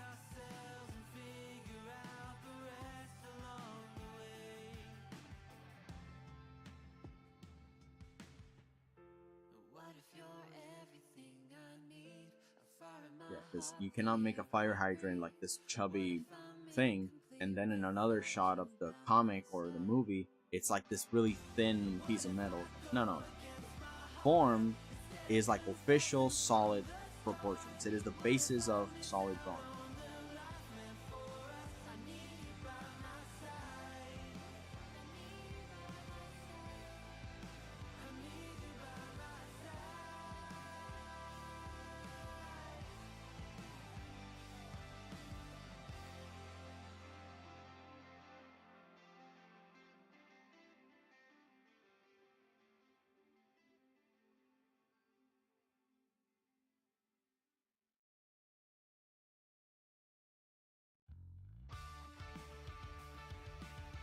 And simply the surface of objects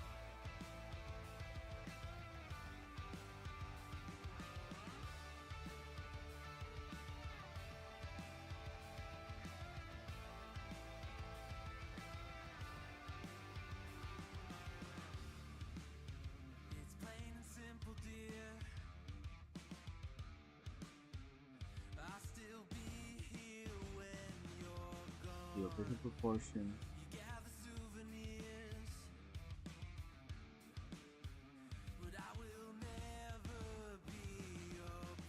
defines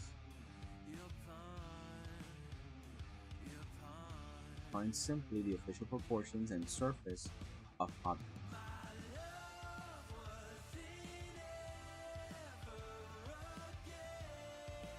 I'm going to put this Control P and this Control P because these are vocabulary that I feel that people are going to have to replace.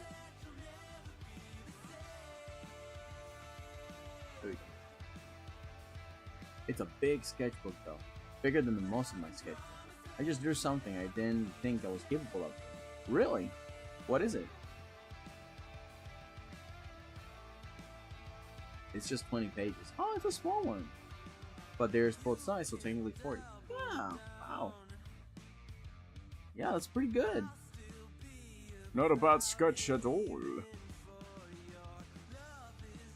Alright, let's check. Form is the first illusion you'll learn to create. I'll say the one and finish. Okie dokie, keep at it. Form is the first illusion you'll learn to create. It is when you take simple shapes and make them seem to have volume and mass in space. In drawing, it is the effect of making something on a flat piece of paper seem to have width, height, length, and weight, if any. In animation, the effects of form interacting with each other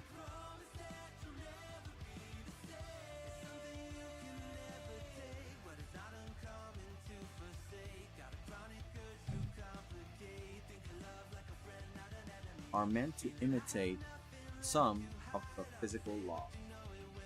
You know, like if you grab a heavy thing and then the character should feel like they're being weighed down by the object. And an object that is really heavy often is really hard, so it's not flexible. It's like carrying a bowling ball or a cannonball. That thing will not budge, so for the most part, you're just going to move a solid drawing around, and the character is going to struggle pushing and moving and bending around. Versus a very big water balloon. In that case, then the water balloon object, the form of it, the volume is going to shift around, so you're going to have to animate the balloon and the character carrying it, which is very, two different things.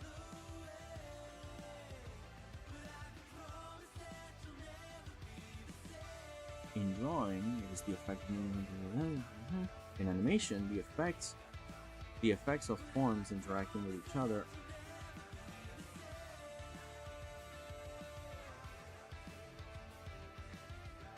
are meant to imitate some of the physical laws. form also defines simply the official proportions. Wait, hang on. In animation, the effects of forms interacting with each other are meant to imitate.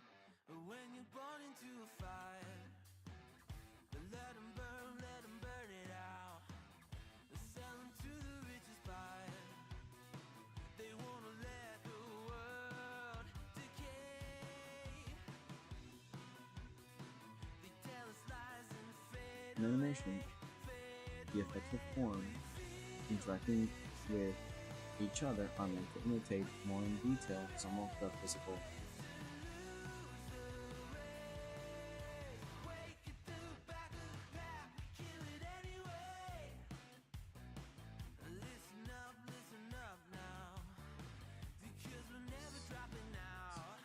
It's weird to say it the other way, but it also takes more space, so I'm just gonna say it the weird way.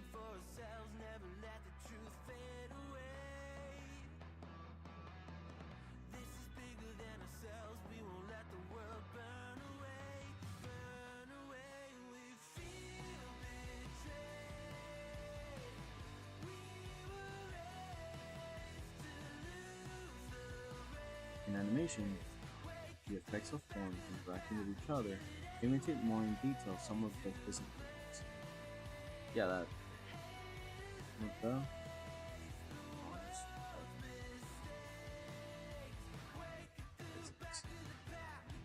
Form also defines simply the official proportions and surface of objects. It's the bulk of solid drawing. It really is. Because you have the shape as the base, as the rulers, and now you have form as the definition of that depth.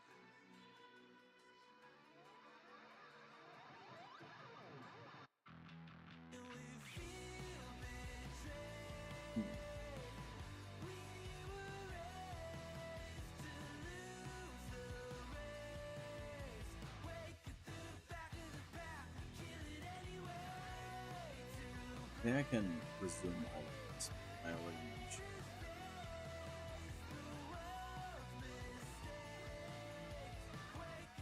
It has depth and weight. And put here.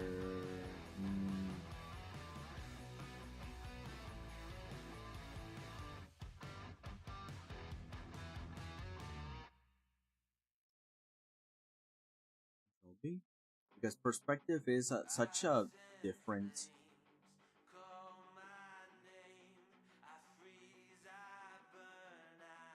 theory. Because perspective is such a different monster.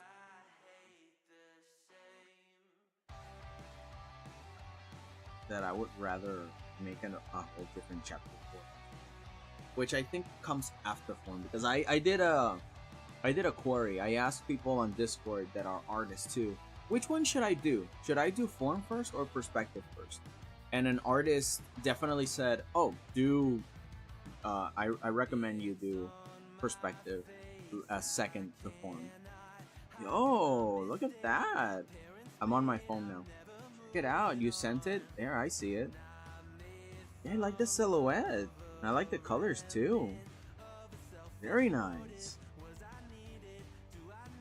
Look at it a little bit more closely. I like the shading. It's kind of like a. Also, it's kind of like an inversion because the hair is a lot brighter than the skin and the face and the details.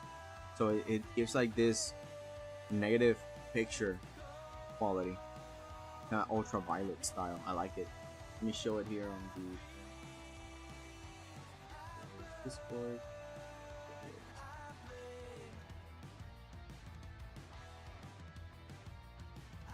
AJ. See, look at that. Ain't it cool? This is what JJ said that they were working on. That's pretty cool. Like it. See what I mean? That it's got like this inverted colors quality.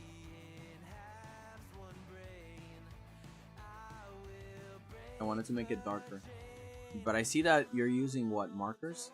You probably don't have a darker hue, or you can't really mix colors here, huh? Yeah, it didn't have a darker tone. Anyway, I need to go eat. Oh, okay, JJ. Acrylic. Ah, there it is. I drew over a random scribble that turned out bad. That's why you see a marker. Ah, yeah, there it is. Okay. You know, that's actually a very clever way to recycle your pages. I'll be right back. Okay, JJ. I'll see you in a bit. That's pretty awesome. Alright, let's continue. Let me see if I'm happy with this explanation. Form is the first illusion you learn to create. It is when you take simple shapes and make them seem to have volume and mass in space. Yo, Frog Beans! Hello everyone, how you doing? We're doing good, Frog Beans! Just hanging out. JJ went to eat for a little bit, so in the meantime, you're here! I'm just writing down some stuff. And we were yapping at the beginning, so it might not look like much, but don't worry, we're making progress. How you doing? What up? What do you bring? You bring good news on the frontier? I'm gonna bite. It's really good. And some leftovers. Oh right, I have it here. It's the next part.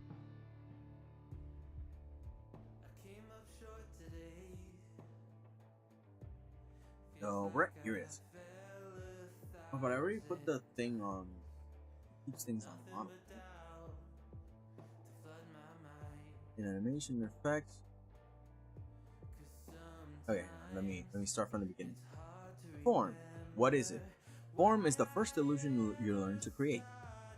It is when you take simple shapes and make them seem to have volume and mass in space. In drawing, it is the effect of making something on a flat piece of paper.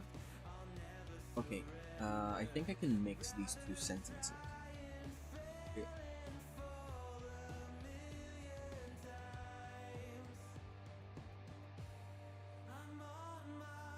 In drawing,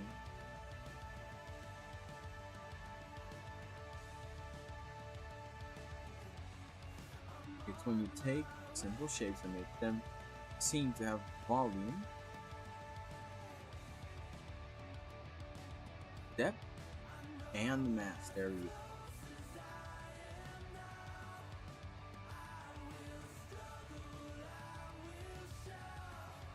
And then I can put in perspective here as a vocabulary or later.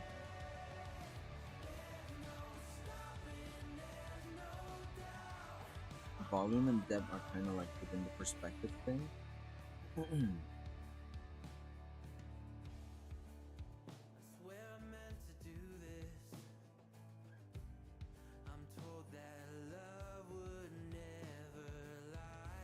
think mass is part of it.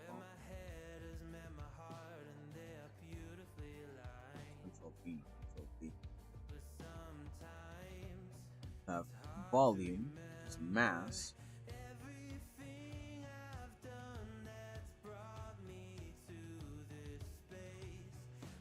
Mass over proportions.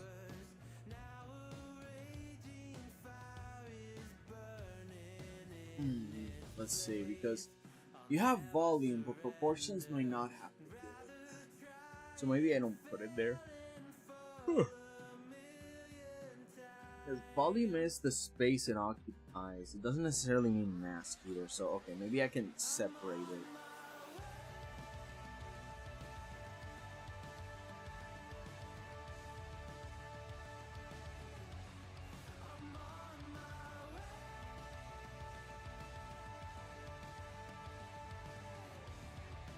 Space. And then I can take this whole sentence.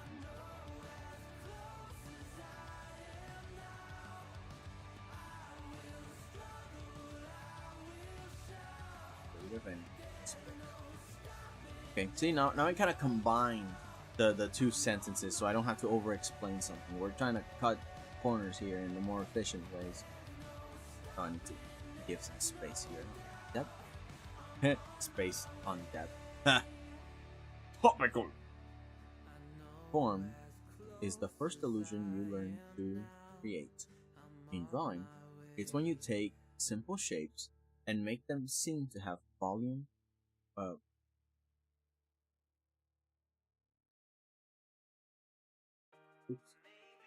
not push.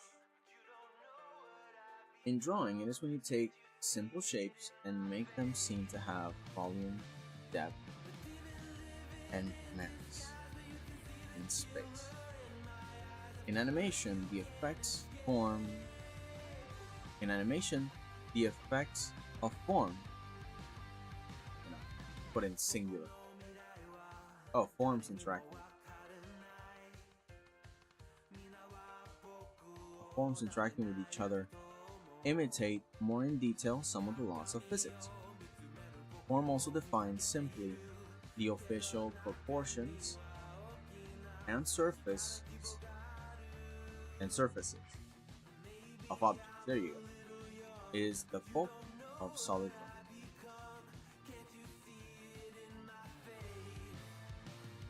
I'm doing good. I've been real busy with life and my animations, so I've had a great time. Very stressful, but a good kind of stress, where I know I'm making progress with things.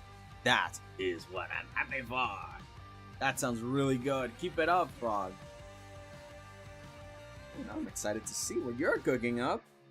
Everybody's doing some good projects here. Improvements. How can I move drawing to the up?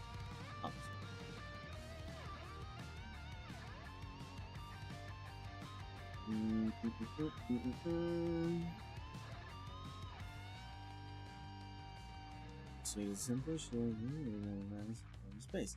In animation, the effects of forms interacting with each other imitate more in detail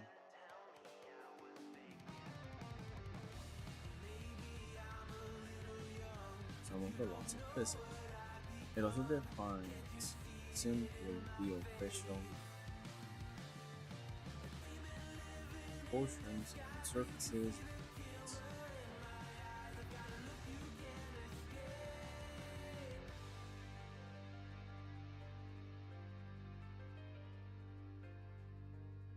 What's the definition of topology again? The study of forms and features of land surfaces.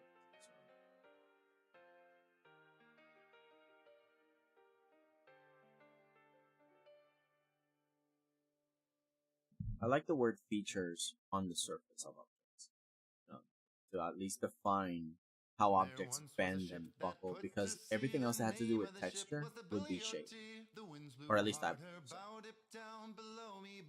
Because you can make the shape of a cat, but then later you add the fur. You know what I mean? You mostly just try to define where the bends are, where the hair grows.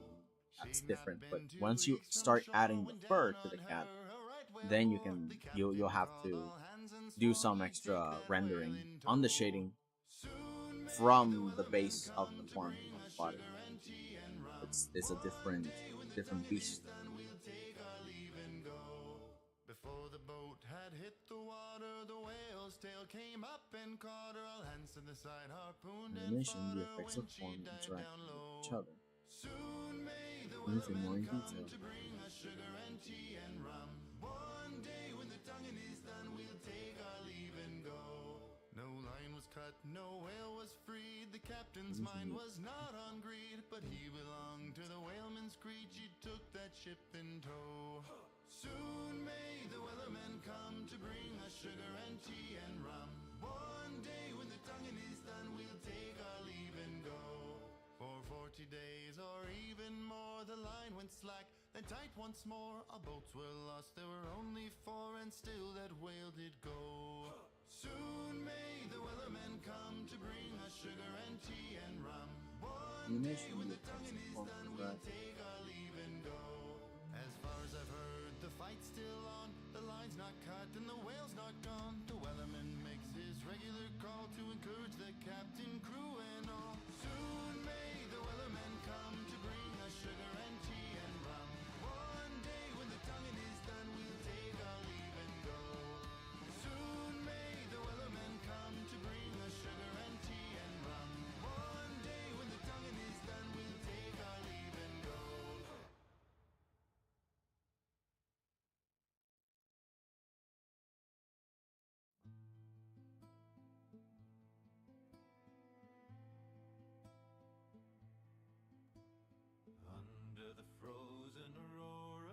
I would put weight, gravity. I think gravity would be a better thing to point out, right? Because the laws of physics is one thing, but I think you learn that later.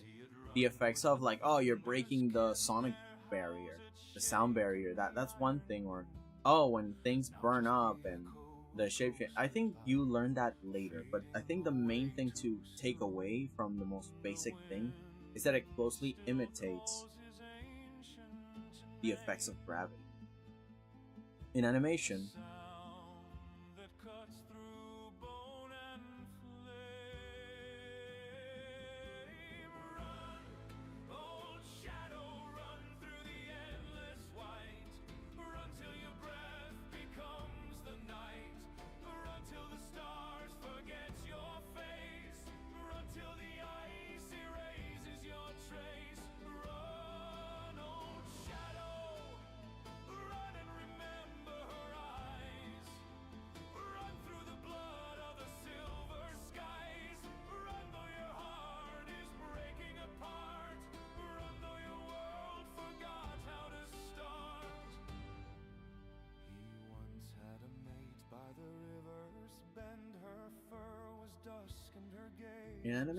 forms are meant to show how gravity affects them more often than illustration.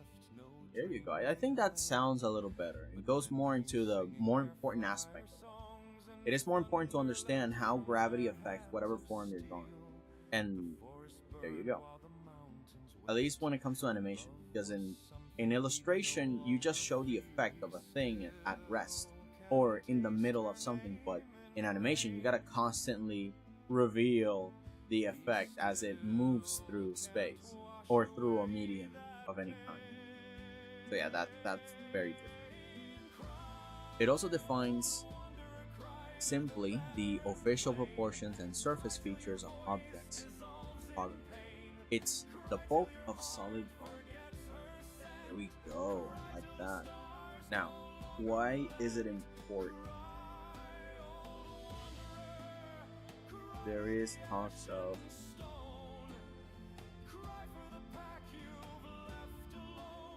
there is the ideas of being on model. There is the ideas of anatomy. There is the idea of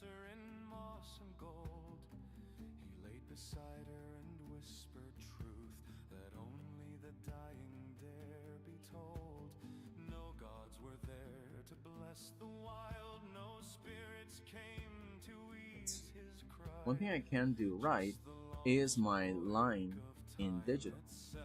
Like, if I draw in paper, it's nice and clean, but in digital, I'm still trying. But any way to fix it? Interesting. Is it because you are still getting used to drawing on a tablet? Because that definitely makes a lot of traditional artists make the transition take a little bit more time. Because I think that's one of the things you gotta learn how to do. Especially if you're trying to draw without looking at your tablet. That is one thing. The other thing is that if you're drawing with a mouse is it's not impossible. But my god, do you need some dexterity on your side? Unless sorry, hold on. Unless you're using a pen, which but yeah, when it comes to having clean lines, it's all about that hand dexterity and the tools you're using. So which is it? Are you doing tablet or are you doing mouse? Or are you doing pen mouse? Because you can draw with a mouse if you're using a pen tablet. I mean, sorry.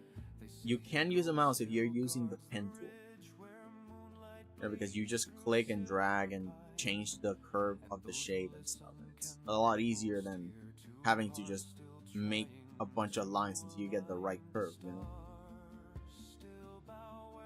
It still takes time because you're building things line by line and then filling that up, etc. But yeah. Yeah, I'm curious. Wait, which one is it? Oh, be right back. I have a pen and tablet. Okay.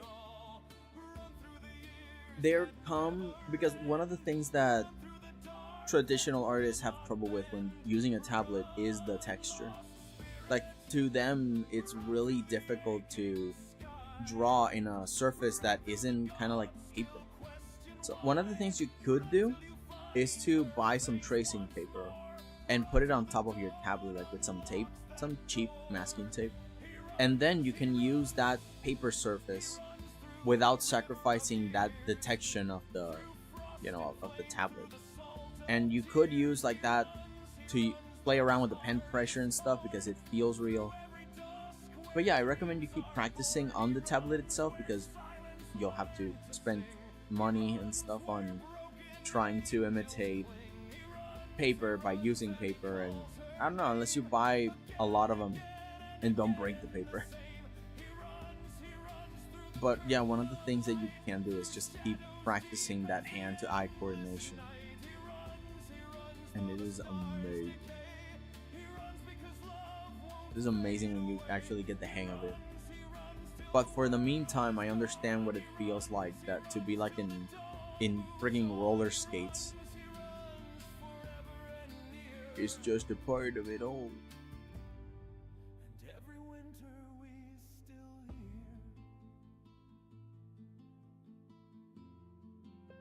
Oh right, let me refill my water. Hold on a second. Give me a moment. I'm gonna refill my water.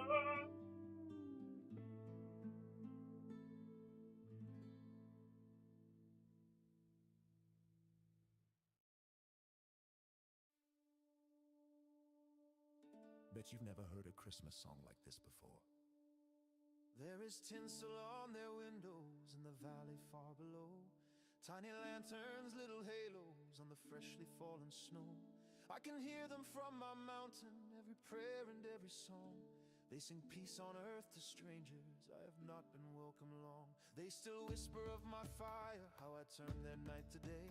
How the king sent all his riders, how they chased my wings away. I have flown from burning cities, I have slept in caves of bone. Yet tonight their bells keep ringing, and it sounds a lot like home. All the stories paint me crimson, teeth of iron, heart of stone. But the cold cuts through my scales now, and I hate this sky alone. So I breathe a flame for Christmas, not the kind that burns a town. Just a river of soft amber, falling gentle, drifting down. I will warm their crooked rooftops, I will chase the frost below. All I want this Christmas is a name in that glow. For once in my existence, let me be the miracle of snow.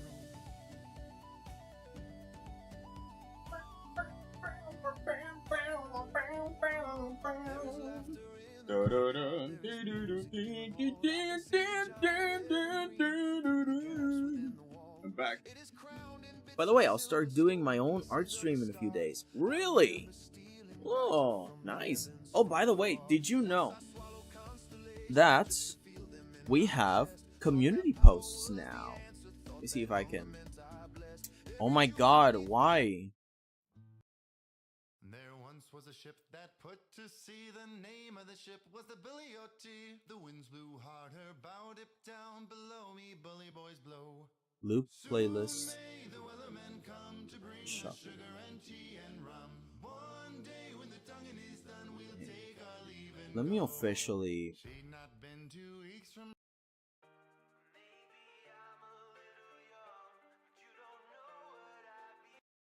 There once shuffle. was a ship that put to sea. The name of the ship was the 𝐩𝐵𝐢𝐿𝐻. The winds blew hard, her bow dipped down. Below me, bully boys blow.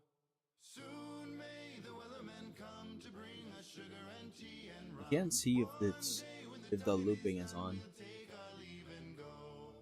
Man, I'm gonna have to keep it like on the corner here in case it changes away from stream beats. It's happened twice already. But yeah, let me show you something.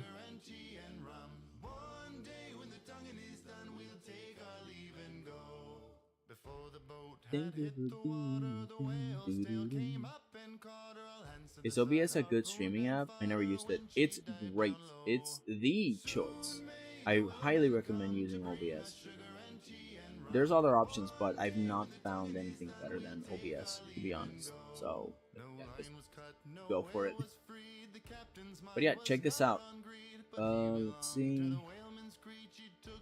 Right over here. So I just discovered that we have community posts. Let's go to my channel to show you. This is one of the posts that someone left there, because you see up here that says view community. You can just click that, and then you can leave messages here. So if you are streaming yourself and you wanna, like, you know, if it's got to do like with art or something, or it's like, oh yeah, my first thing, well, you can just put it there, and then I can check it out later. Yes. Then great, I have the right app. Yeah, you got it. That's the one. OBS. It is the app to use. It is the app to use. Off now. Okay. Moving on to the next bit. Moving on to the next bit. So, why is learning form important?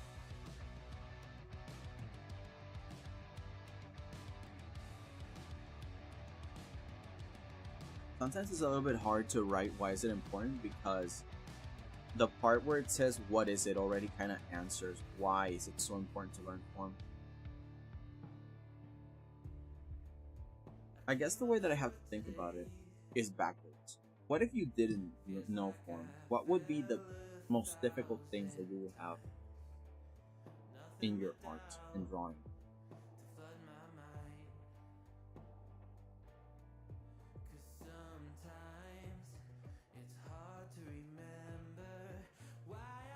Because there is a thing to say about being convinced that a punch is a punch, or that an object is moving really fast, or to be convinced that the box is really heavy. You know, it conveys that information. It's a good tool to give context.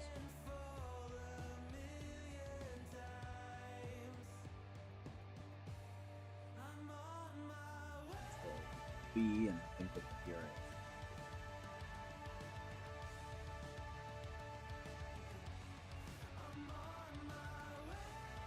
is. There we go. Oh, so good.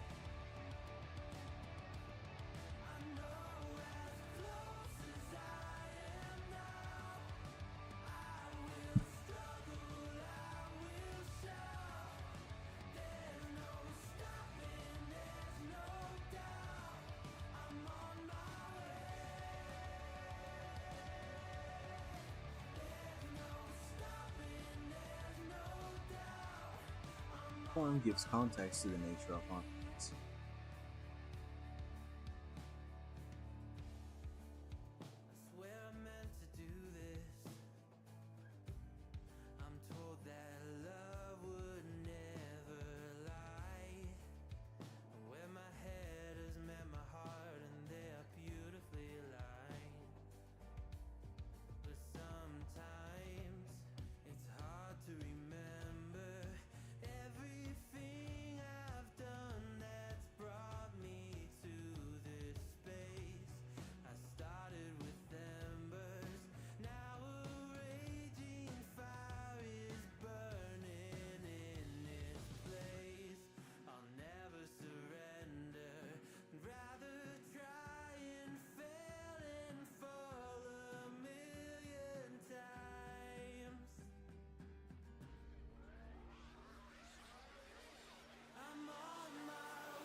I want to that differentiates like from the background. And you get to, but at the same time, solid drawing can also apply to the background, but specifically foreground. It's just that interactivity. It makes interactivity believable.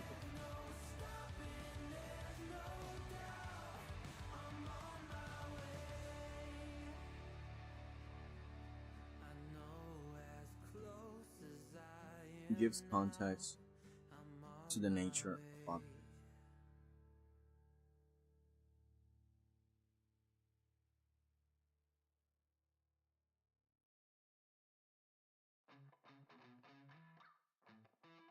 Living every day in your head for free. You can tap away, but I will not hear you scream. You can break the keys, spread your toxicity, your world outside reality. In your room, a little hideaway, but you let it through. Enough to go insane, living in the dark. Form gives context to the nature of objects, convincing us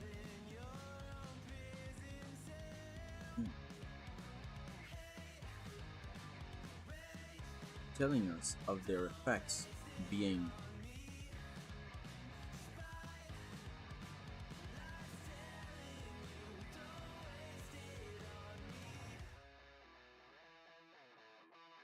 Did I brush you off?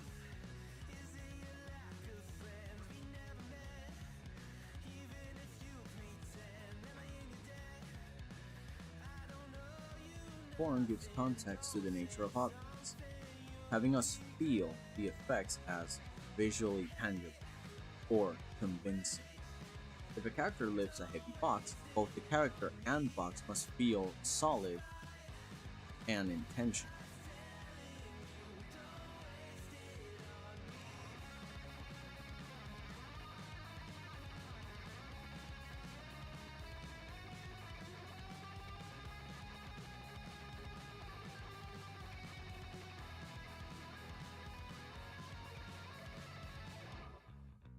Hate, rage, don't waste it on me.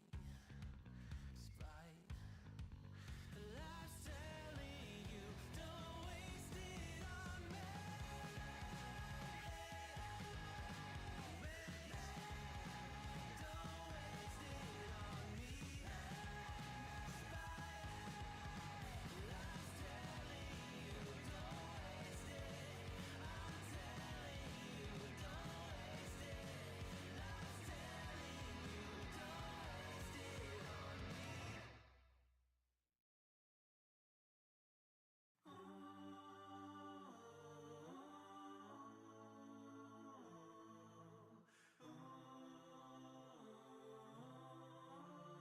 And it gives him like the cloud sword.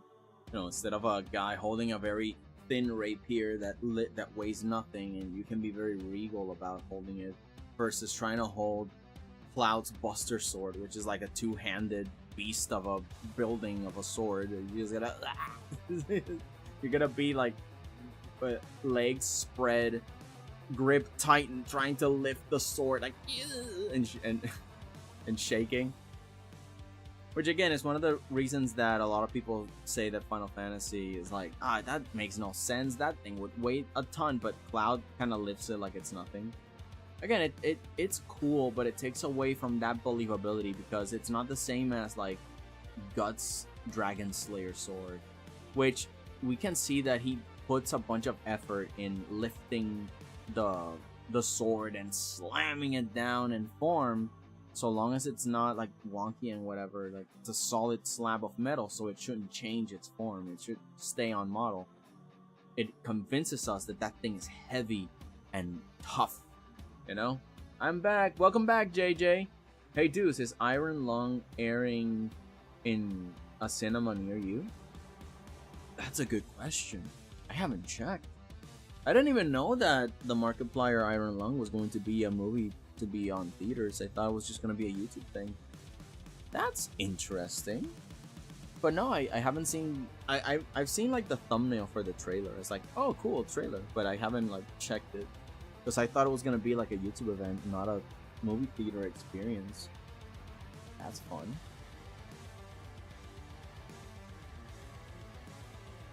Tell me more while I think of this for a sec. Yeah, it's in several cinemas now, ready to air. Huh. The question is if it's on Puerto Rico. That's the other question. Porn gives context to the nature of objects, having us feel the effects as visually tangible or convincing. Animating Photoshop troupies. He was crying on his latest blog about how he got to this to be possible. Aww, Mark. Mark really does so much for his art. I respect him. I really do.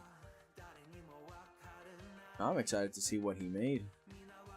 But again, I will have to wait to see if it airs on Puerto Rico and if I have enough money to go. Because I'm also on a tight budget. And time budget, though. Alright, let's see. Character in the box. Or convincing. If a character lifts a heavy box, both the character and box must feel solid and in tension. A character holding this thing right here will not handle themselves when lifting this busted zone.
I just want to highlight convincing, because I think it was Steamboat Willie, the animation of Steamboat Willie, where Disney was saying, I need to feel more believable, I need to feel more real, make it more real, and then the animator just drew Mickey more realistic. Get it? Like realism too much. And then he's like, no, that's not what I mean, and then what he actually meant was that his gestures, the way he handled the things in front of him, the tools and the steamboat, that he made it feel more human in a way, right? More convincing that this was not just a cartoon character, but that it had weight, that he had motion and an attitude. And all of that is a combination of expressions, posing, and understanding form. Because when you spin the wheel of the steamboat, it spins at a certain speed with a certain weightiness to it, and then when Mickey catches it, there's like an easing to it where there's a little bit of resistance to stop spinning, and then he pushes it the other way because he's a lot stronger than the wheel, right? But there's still like that resistance, it's a little push when you're trying to stop an object from moving, and that little push, that weightiness, makes it believable that something is physical and real. Because if Mickey instantly could like change the direction of the wheel at a whim, then it would mean that there was no impact. It was just like a really crazy immediate change. And wheels often have a little bit of strength to them. They're not weightless when you spin them around. They're not necessarily heavy, but there's still some mass in there, you know? So that makes it more believable. And the same thing goes for making the character do certain actions. Like if they're moving through a mud bog, you can't make them move fast. You gotta make them sludge and it's really hard.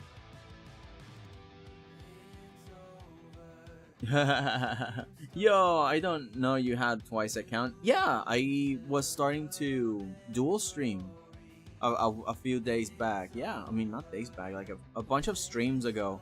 I started to do like the dual streaming. But welcome in, 𝐷𝐿𝐭𝐬 on Twitch. Happy to have you over there too. But yeah, I figured that I could have double audience. Why not? The best way to find more people is to have more eyes on the prize. So let me see how I can express this sentence a little better now that I'm explaining it better. Without signs of their waitings.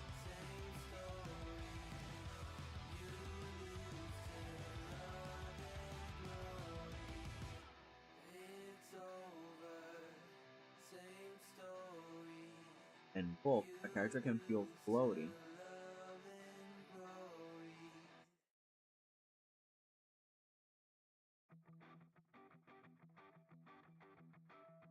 Floaty, flat, and light.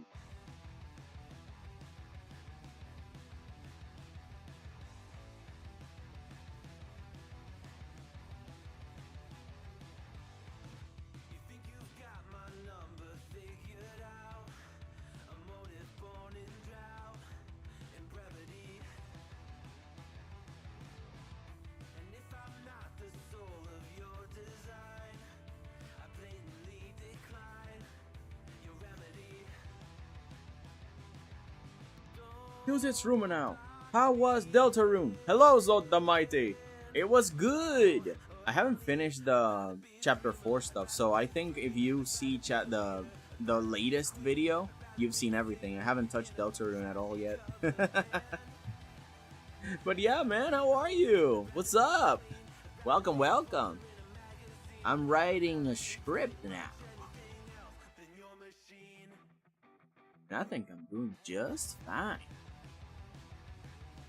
Lolzers. Yeah, you. Good. Ah, good. Very good. Happy to see ya. Happy to hear that you're doing good. Did I say twice, not Twitch? Yep. But it's okay. Script about what? Oh, because I want to make tutorials about art. Because some people believe that the fundamentals of art, the fundamentals of drawing are too hard to understand and they don't get it. But I feel that if I make shorts of them, to let them start out to understand them and have a little bit of a workshop piece of paper that I can make later so they can practice and know where to start, know why it's important and what even is it at all and how to apply them with proper clarity, then it can jumpstart a lot of artists into just jumping into art and seeing things in a more balanced light. Along with things like stuff like this that I've been making. I did this before the stream. I talked about it at the beginning of the stream. Maybe you guys would like to rewind. But stuff like this that allow you to understand what inspiration is built from based on your own personal experiences, whether it be your knowledge, your idea of what's fun, and what you believe should be something that has to be taken care of urgently, then it combines everything and it impulses you to create along with others, you know? My English, man, it's over the roof. Yeah, but don't worry, I know what you mean. Guys, did you know me and 𝐷𝐿𝐭𝐬𝐧𝐠 are dating? Joke. The heck are you talking? Anyways, so right now we're working on form. We already have 2 scripts. One is for shapes, another one is for lines. Like why is practicing lines so important? You know, line art? What is that? Why is it important? How do I apply it with clarity? And then the next one is shapes.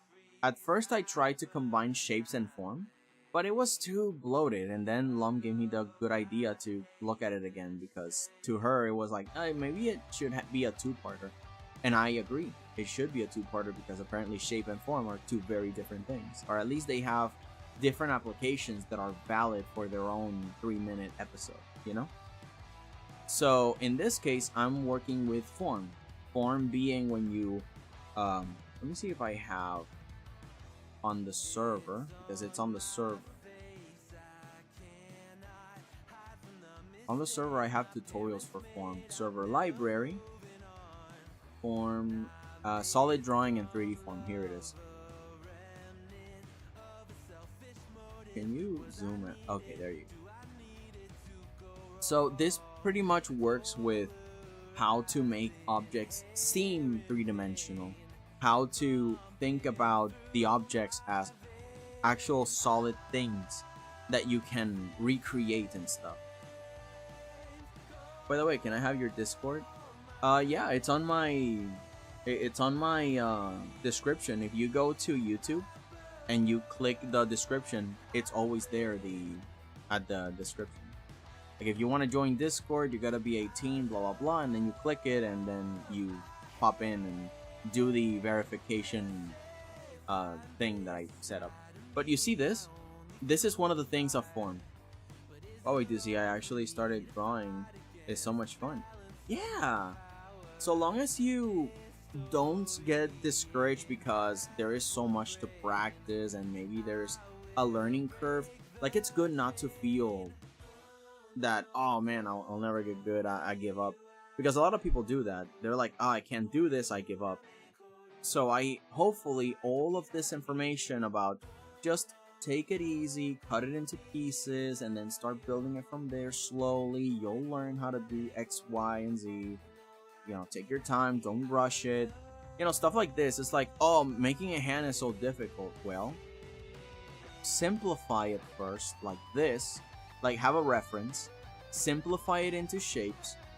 Give those shapes like a solid form, which is form. This is what we're talking about, practicing form. And then start making the details. You know? This is another technique to make form. You just make a bunch of swirls and think of the swirls as the things bending away from your side so it feels like more three-dimensional. And this study, this practice, is what we're writing about. You see how these things look and feel squishy? This is also a way to practice form. To think about the flat objects on paper as three-dimensional. Shading also helps for to make the illusion of form, something like that. This is just shading, and it already feels like, oh, it's a button, it's an indent, or it's a thing, you know? Wowzer's hand. Yeah, I'm 20, lol. Yeah, then pop in. You should be able to jump into the Discord. Oh, or stuff like this, you know? Like, oh, it's a mountain, it's so difficult. Well, simply cut it into simpler pieces, and there you go.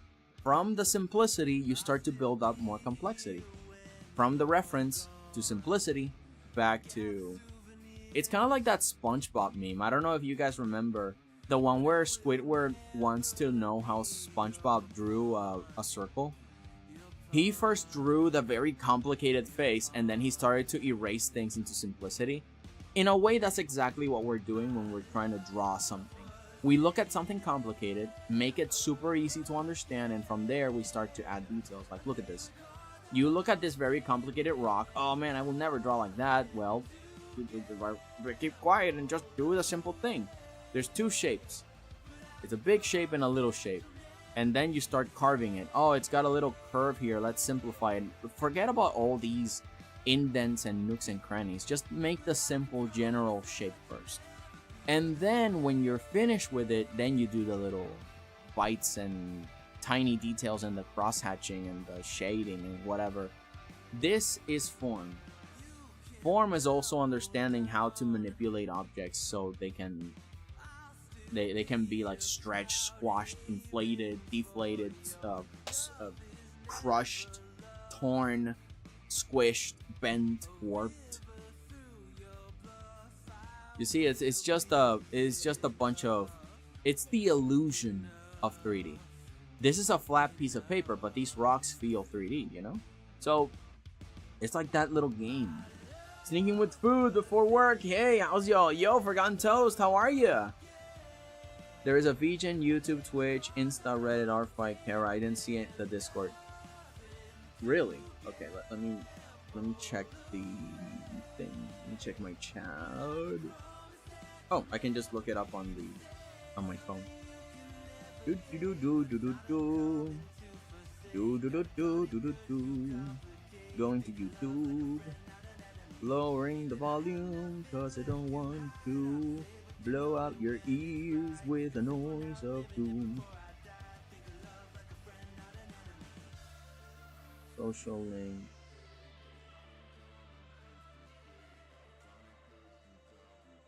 Oh, I thought that I had it down here. Oops, my bad. Okay, so let me just grab it for you. My bad. Sorry. No te desanimes, que ya estás llegando. No te desanimes, que vas a llegar. Never generate link. Copy.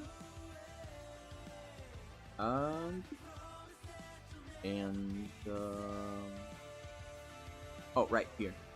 So this is my Discord.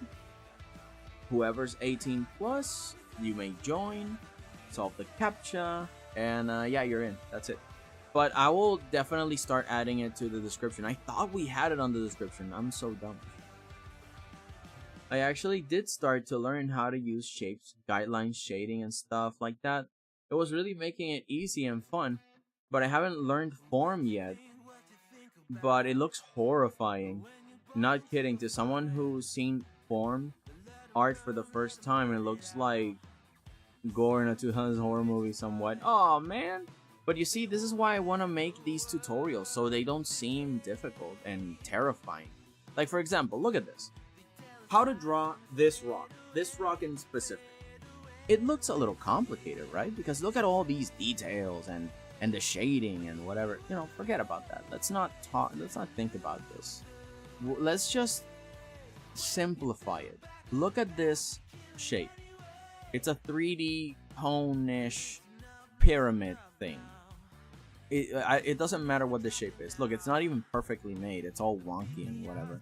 But it gives you a general idea on what it feels like, right? It's got a tip and it slopes to the sides, and then it's like a wide face. And now we start cutting it into simpler pieces.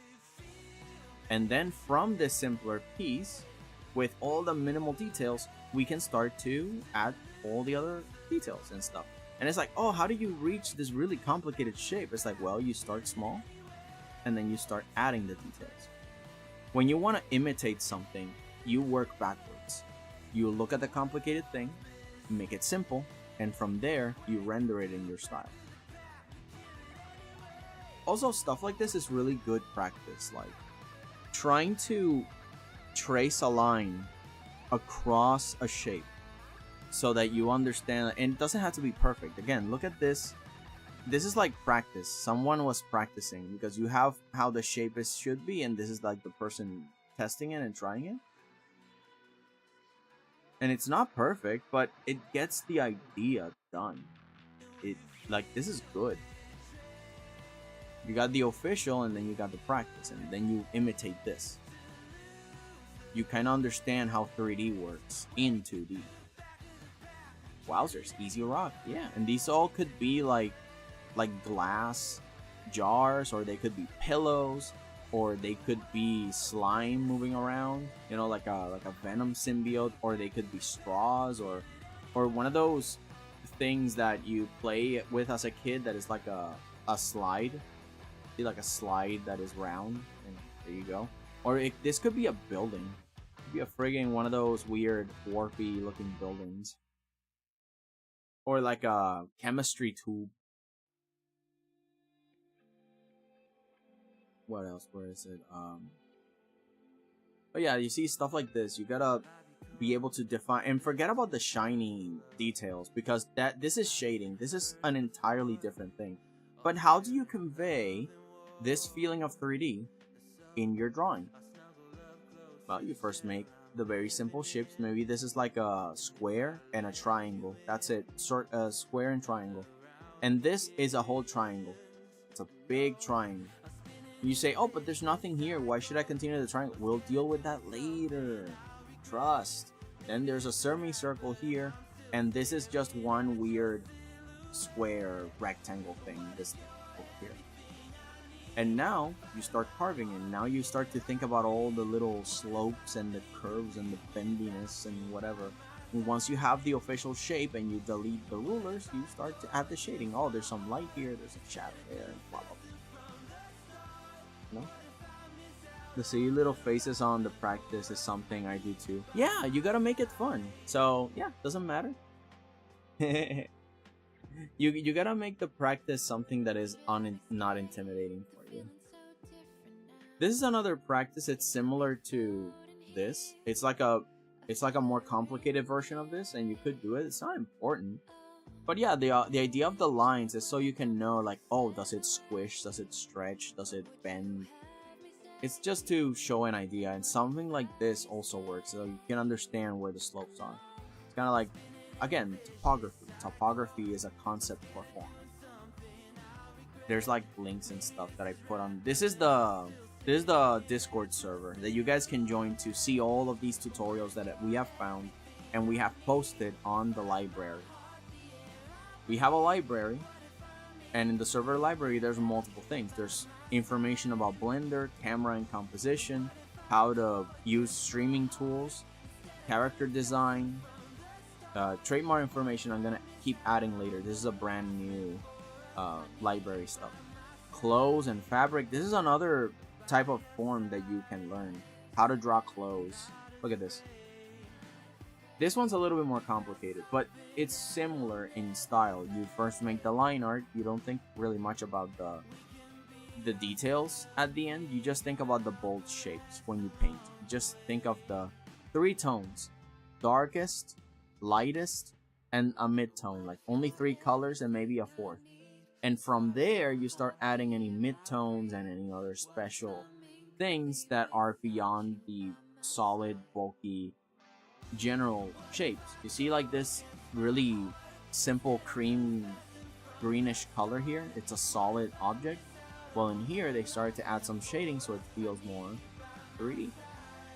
And then from there, a little bit of more tenderness, and now everything is like real cloth.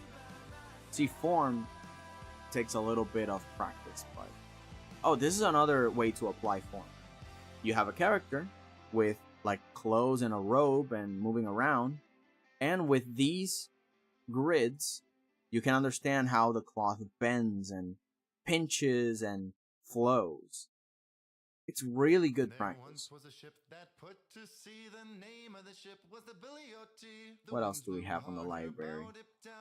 We have video editing, the solid and 3D form that we talked about, perspective and depth scale. This is really good, you know, for shortening for the arms, camera angles, rule of thirds, golden ratio, a bunch of tutorial videos for shortening tutorials again, anatomy, posing, landscape, particles, general drawing tips. This is more for traditional stuff, and even then it's got, you know, see, like cross-hatching videos and stuff. Oh, I gotta fix this link because Instagram now has like the KK instead of DB idea for the video to play. I gotta fix that. Audio editing and composition, you know, for music stuff. This is where I learn all the music theory things. And there's more. There's so much more. There's so much more. There's so much more. And these are tutorials that I've collected and are now available for everybody.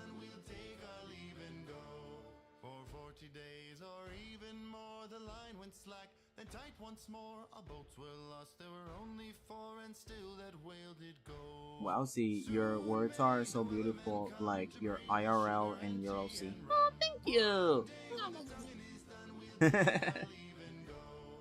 Toilet flushing as a fact. Oh god. Alright, I'm back. Don't go to the... Oh yeah, I won't.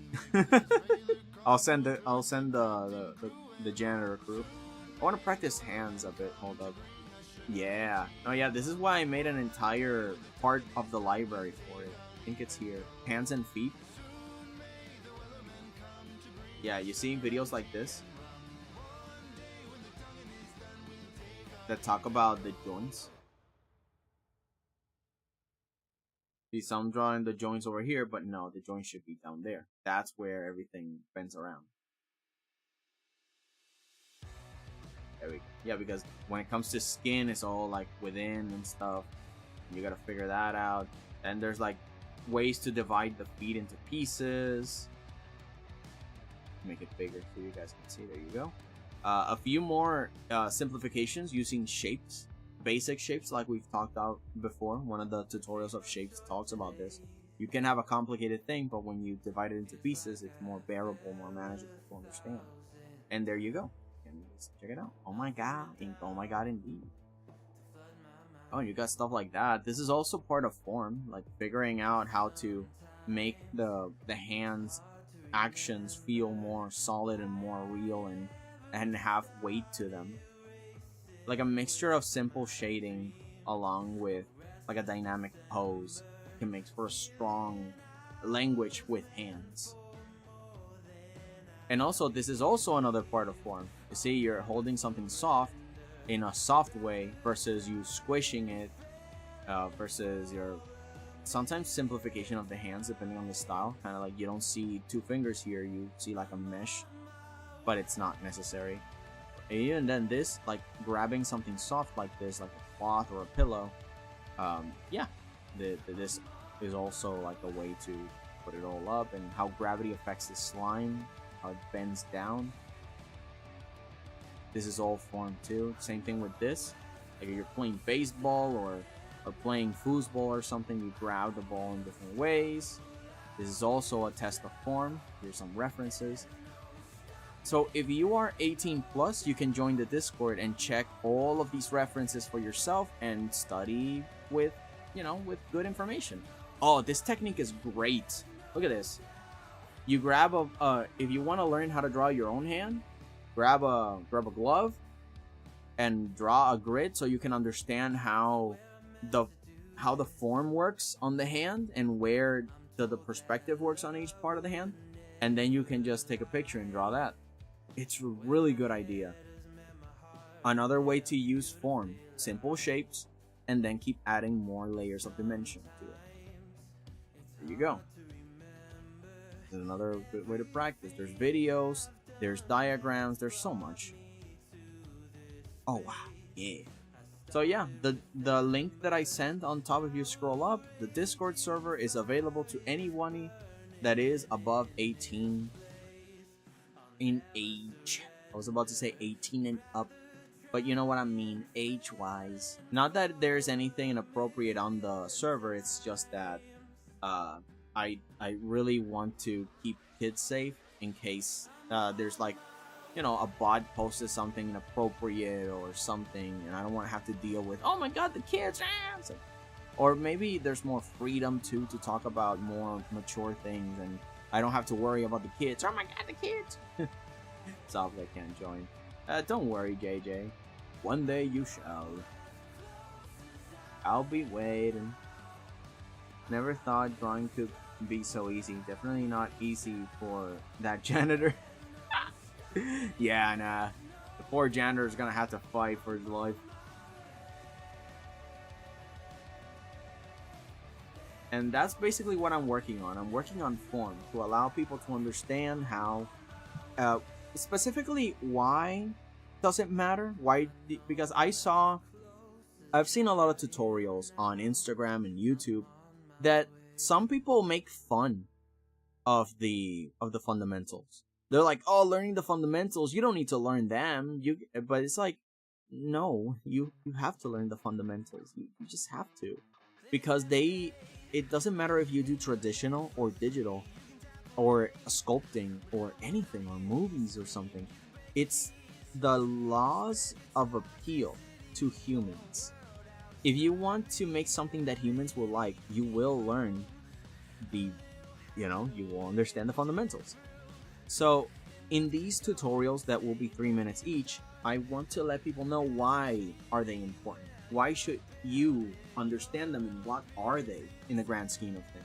So that way people feel inspired to understand them. It's kind of like, again, going back to this, inspiration comes from knowledge. And the knowledge within the urgency and the ability to play with these concepts breeds inspiration. But if people don't understand what it is and they don't understand why is it so urgent that they understand it, they'll never play with it. People want to play. People always want to play with new toys and ideas, and this is why they want to skip to the good part. They want to be like, no, I want to learn how to draw now. I want to learn how to do the thing. And it's like, no, hold on. You still need to understand a few things and why they are important. And there you go. Once you understand things and know how to do them, you get inspiration. This is how I believe it works, and that's why I make this diagram for everybody. I will post it sometime with more detail or maybe with more pizzazz. But yeah, I like this. Big Girl, part of art you enjoy. Like, I enjoy the process. I enjoy most everything, but it's just that I don't know. I just like the effect that it does on people.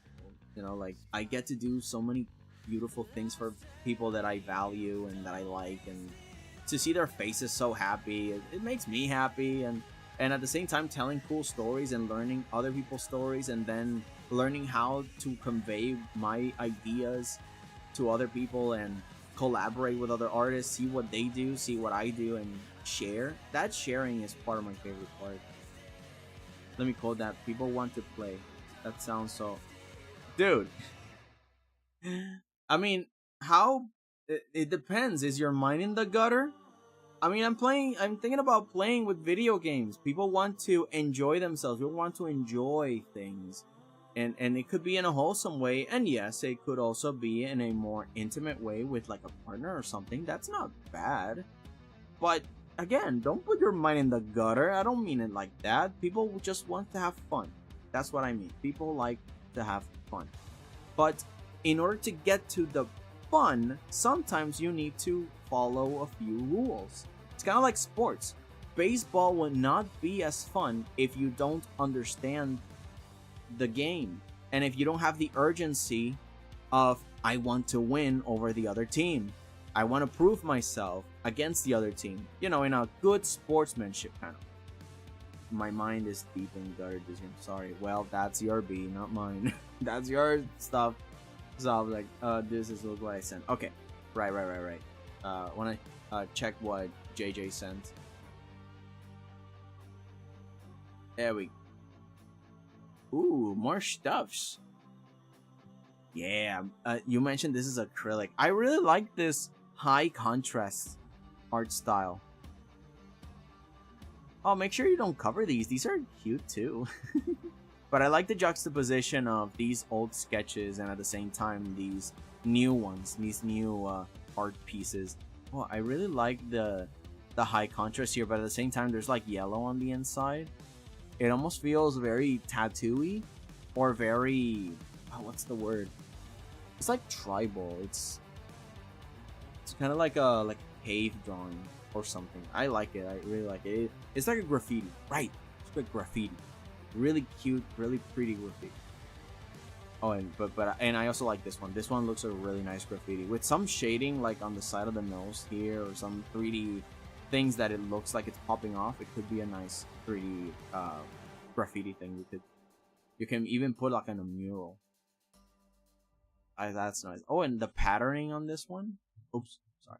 And the patterning on this one, I like this. Like, you got something on top, and then there's like a texture within.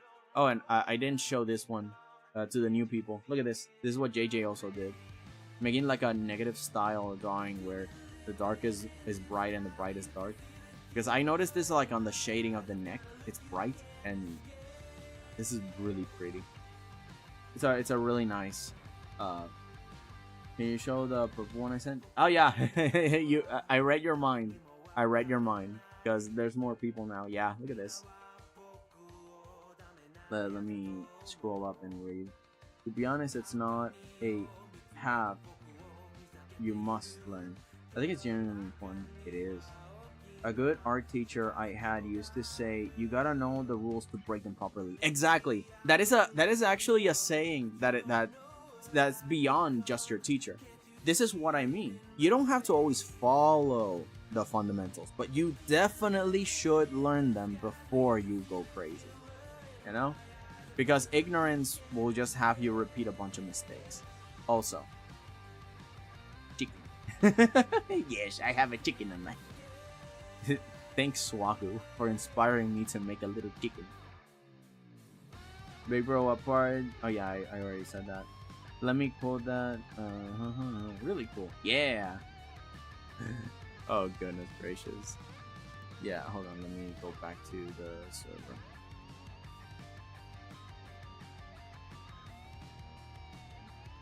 All right, 𝐸𝐭𝐢𝐭 joined in. Okay, let me check something. Let me turn that off. I'm gonna want to check this DM. Oh, there it is. Okay, okay. So 𝐸𝐿𝐭𝐢𝐭 did some art too. Let me show it. No, that's not the. Where is it? Discord window capture. There it is. Okay, so now that we're talking about form, I'm gonna go study for my fixes test tomorrow. Oh yeah, definitely, JJ. Go study. You can do it. Wait, I'll start for. I'll stay for art. Yeah, at least for this one. But look, now that we're talking about form, little just vibes, no thoughts, lol. Yeah, it's just cute little bugger. Look at him. But yeah, now that we're talking about form, 𝐸𝐿𝐭𝐢𝐭 is displaying here a nice understanding of form. Because you do have like the line art that is like indicative of anime. You can't have anime without the line art, but even without the line art, you can notice that there are like these valleys and peaks. Let me just move my character so you guys can understand. Where am I? Where am I? Guiado to where I am. So you see like these shapes here. Also with the shading makes us believe that this is a surface and this is a different surface that is away from the light.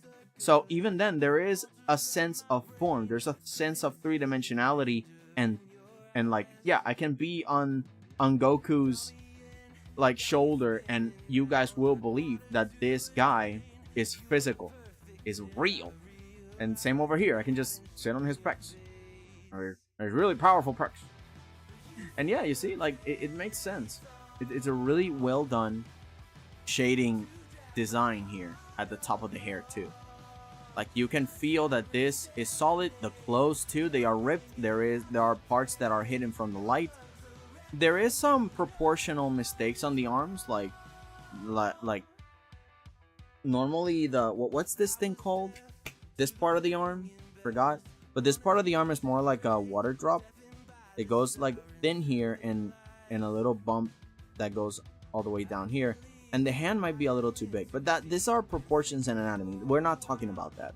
You have a really well-made sense of form. Look at this muscle here. This muscle does feel like it's really pulsing out, bulging. It's strong. It's a strong arm.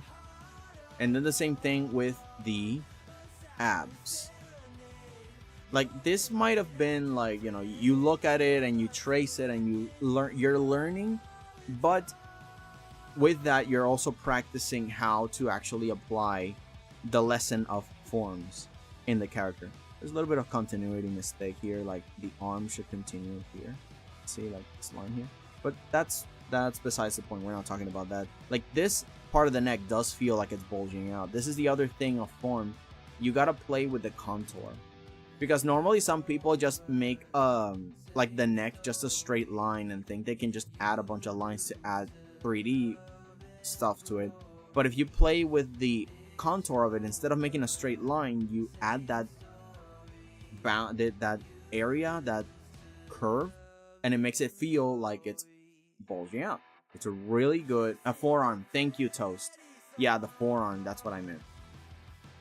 It's really good. Well done, 𝐸𝐿𝐭𝐢𝐭. And what's the other one that you did? Oh, it's the same one, but in a different perspective. This is really good. This is really well done.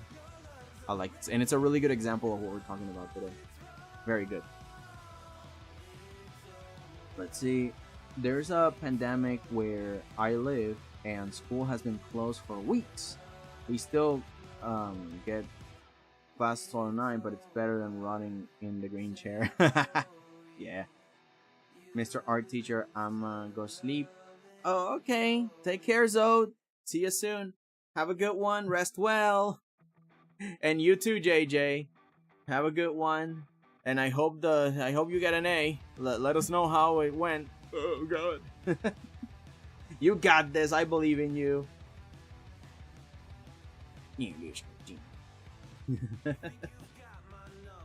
Oh, let me put that away. I won't, but okay. No. Then I guess I'll believe for the both of us. Alright, so now in this tutorial here, I gotta convince the viewer what is form and why is it important that they learn it. And I gotta do that for all the fundamentals. Or at least that's what I want to do. I want to convince the viewer, oh yeah, this is important, I gotta learn this. And let me see what I wrote. Form gives context to the nature of objects, having us feel the effects as visually tangible or convincing.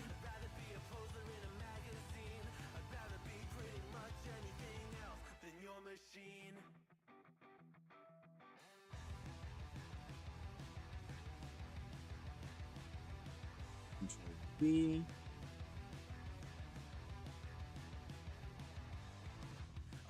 Convincingly solid or present.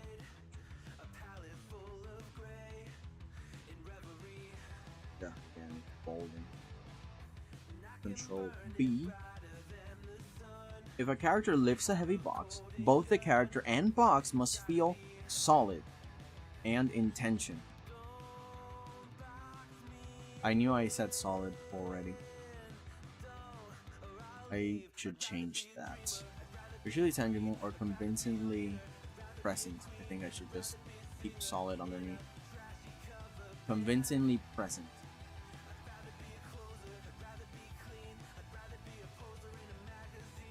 If a character lifts a heavy box, both the character and box must feel solid and in tension. A character holding this thin rapier will not handle themselves the same when lifting this heavy buster sword. And characters without form are harder to mentally imagine in the space they are in. Without signs of their weightness and bulk, a character can feel floaty, flat, and light. If this character is walking comfortably,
believe in the me that believes in you. Exactly. That's my same sentiments for JJ. Oh man. Right, so in this part, I want to imagine that there is like, and I'm gonna put in the video like an animation of a walk cycle, right? And the character will be walking normally, and I can have like a real life person walk, and to show that people shift their weight as they walk. Like if you trip and fall, it's because you didn't put your foot forward and your weight, you shift to the side and it's no longer being held by your other foot, so you fall down. So every single time that you walk, you kind of trust your weight to your next foot. Oh, I like how that's expressed. Hang on.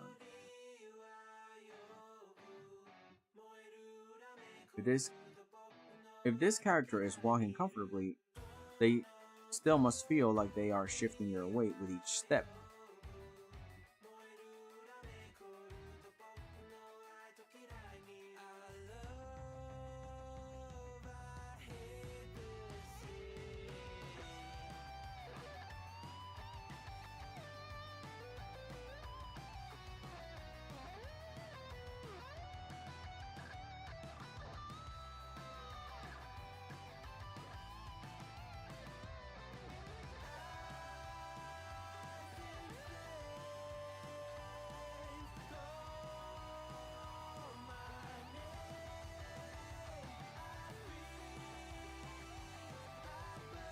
It's kind of like defining what a step is, but for the effects of how form becomes so convincing, then for those effects I have to kind of like put like a shifting of weight, and if you don't feel that weight as you step, then form kind of loses all its meaning, not just in the visual of form, but also the effect of form, at least when it comes to animation.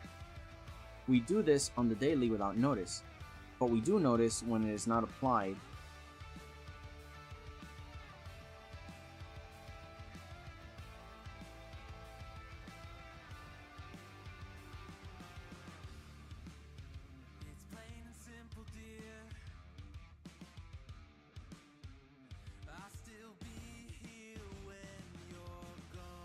Because even in an illustration, if a character's holding something heavy and they're not kind of like posing themselves in a way that they're kind of like counterbalancing it in some way, then it just feels weird. Like, you're holding a stack of books like it's nothing, maybe to show that you're really strong, fine, but if it has some weight, then it should have like a gradient of what can and can you not handle because it's so heavy. And each difference of weight, it's 4. The alarm for 4 p.m. But the difference in weight should allow you to pose in different ways. Imagine like a ball that increases in weight every few seconds or minutes. Then your poses will change. Like, it doesn't weigh anything. It's kind of like a hollow plastic ball. It's like, oh, it doesn't weigh anything. But then slowly the weight increases. Then you pose your body in different ways to kind of keep it holding it on until it's super heavy and you're using both hands now. And your legs are spread wide and you're kind of like, increasing your surface area. And now you're kind of like on the ground sitting, holding the ball. So there's different poses that weight forces you to take and different ways that it affects form. So I think that's why it's also part of that illusion of form. Because there is the concept of form visually, but then there's the effects of it. I think I can differentiate that.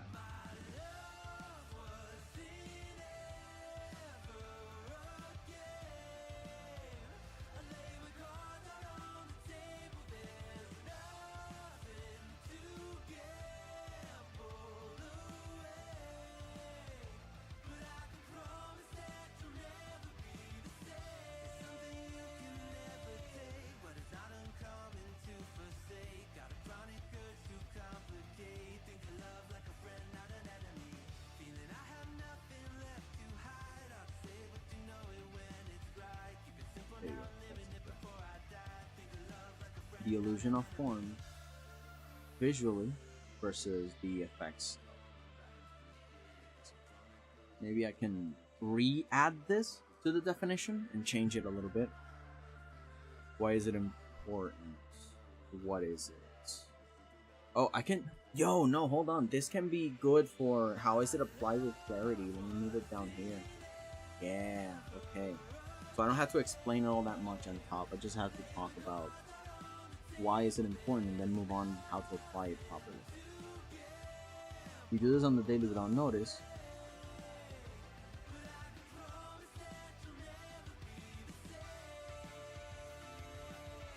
Oh, I can add that to the below part.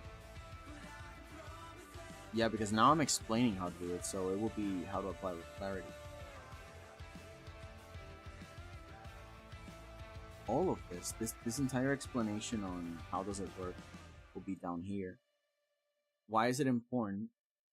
Form gives context to the nature of objects, having us feel the effects as visually tangible or convincingly present. If character is a heavy box, both the character and box must feel solid and intention.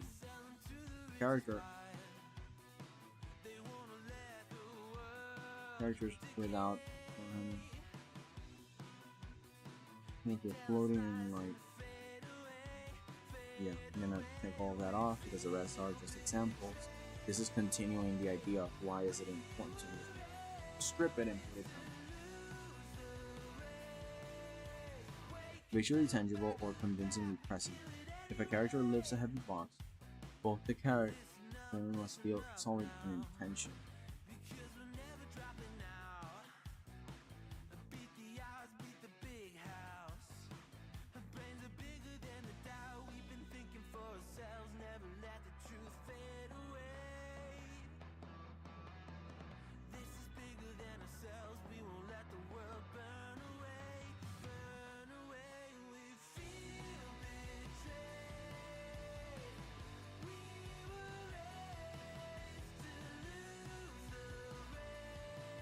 Characters without form are harder to mentally imagine in the space they are,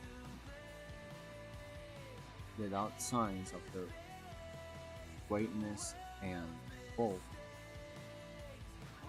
Character can feel floating, flat, and light.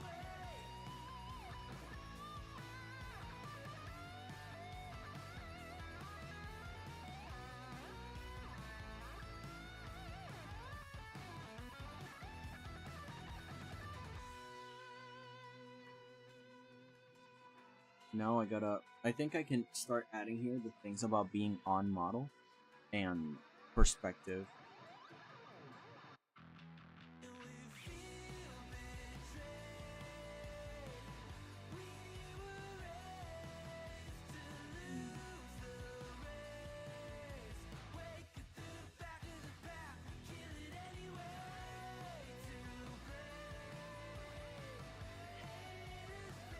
Characters without form are harder to mentally imagine the space they are in, without signs of their weightiness and bulk. A character can feel floaty, flat, and light.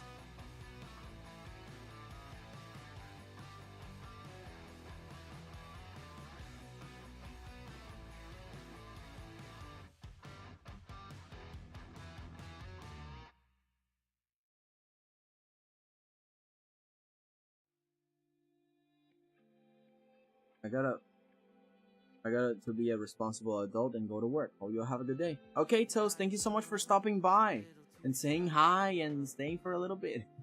Have a good one. I'm so happy to see you. I hope work goes good and that you leave it soon. Later. Also without signs, the weakness in both characters can feel floating, flat, and light.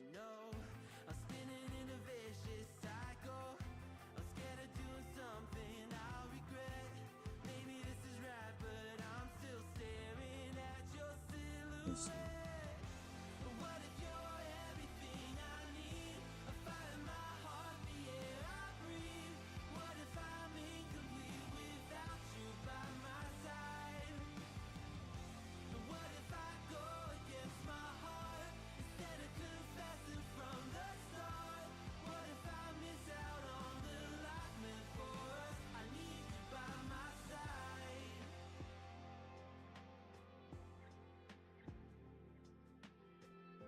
Should I be scared?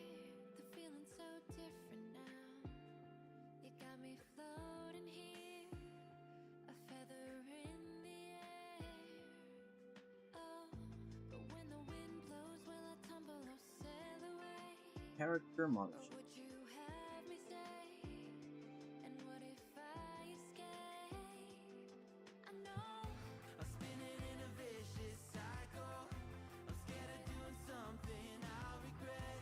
Maybe this is right, but I'm still staring at In bold, so it's another word that I can add to the vocabulary.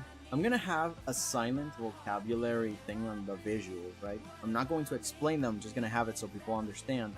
This is something you gotta look more information on and to help you understand why it's important. So I'm gonna keep that. What else? Let's see if it sounds. Without signs of their weightiness and bulk, a character can feel floaty, flat, and light. They can also seemingly lack a cohesive look to it.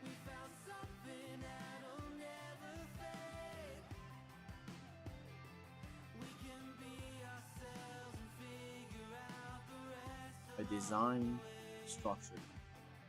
Forms let us choose officially the shape and proportions of their bodies. It is the importance of character sheets.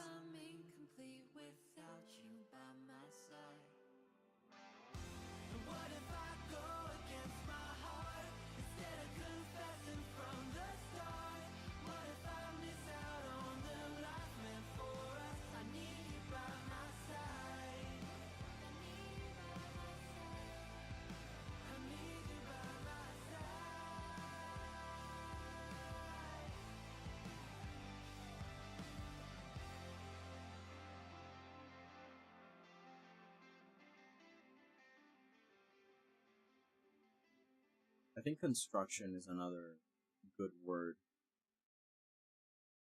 Like in art, construction is a word that's relevant. So definitely it is something that I have to highlight, but they can study later. They can also seemingly lack a cohesive design structure.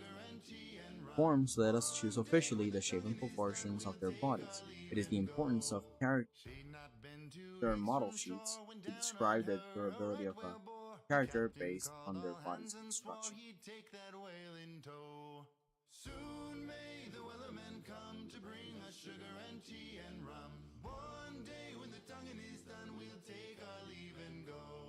Before the boat had hit the water, the whale's tail came up and caught her. All hands to the side, harpooned and fought her when she dived down low.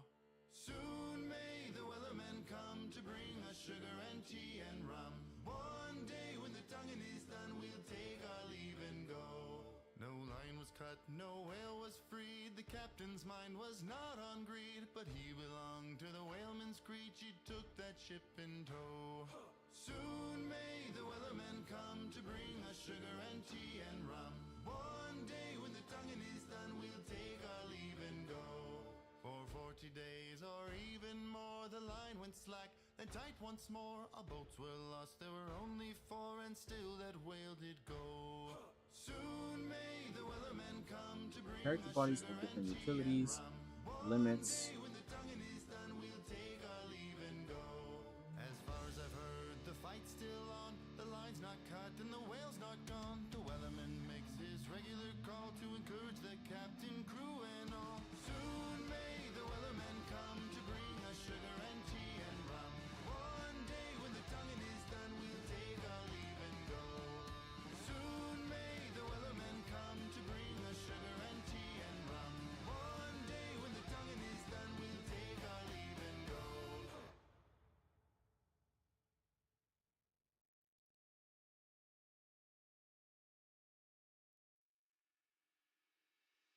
I'm gonna add a cast of character bodies.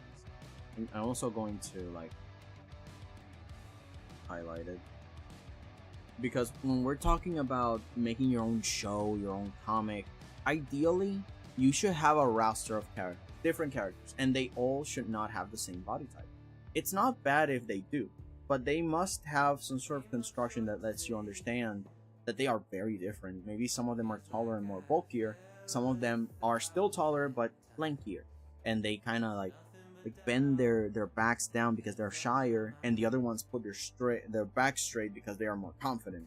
You know, and there's like a body language to this at the same time with how they are physically built. Maybe a character is kind of like Superman, right? Superman is extremely powerful and strong, and you can see it on the construction of his body.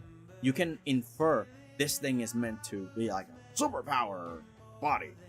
But when he disguises himself as Clark Kent, he changes his body language besides the construction of his body, you know, despite it, to try and seem smaller, more shy and reserved, to the point that his chest is never puffed up as Clark Kent.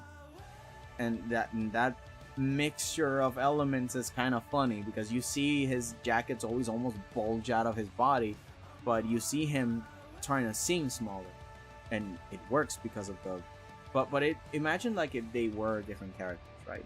They could be different characters with the same body type but with different stuffs, but at least you would, either way, you would feel less scared if Clark Kent got hit by a car versus Lois Lane. Either way, even whether or not Clark was Superman or not, the way he is built, despite having a shy body language, you can understand that his body is pretty physically tough versus, you know, versus Lois Lane, which is a little bit more lankier, but she is good for her body has a different utility to her. You know, she's fast, she is nimble and flexible and quick, even acrobatic if she were to train with like an Amazon or something. But she has like that potential versus Clark, that his body is a lot more based on durability and that slow toughness to it, even though he is Superman, which, you know, overpowered. But recording can wait, deuces can suffice now. Hello, local YouTuber. What up? What do you mean recording? You doing something? You doing a project? I'm just writing here too. I'm making my own project. I'm working on a script for Form. Alright, let's see, what else I'm working on? On model stuff, anatomy proportions, I think I mentioned that. Proportions and anatomy. I haven't highlighted anatomy. I did highlight proportions, but not down here. Perspective and depth. This kind of belongs when up here when I'm talking about characters not feeling tangible and present. Form gives context to the nature of objects, having us feel the effects as visually tangible or convincingly present.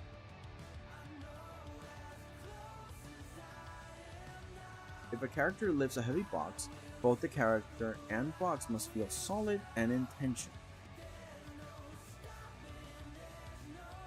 Characters without form are harder to mentally imagine in the space they are in. Without signs of their weightiness and bulk, a character can feel floating, flat, and light. They can also seem genuinely lack a cohesive design structure to them. Form lets us choose officially the shape and proportions of their anatomy.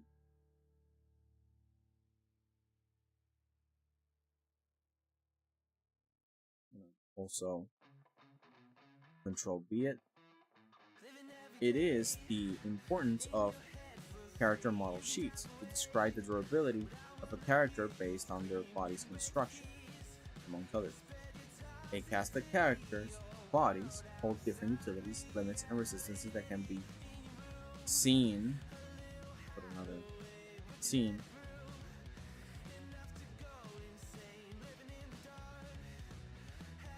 based on how they're built.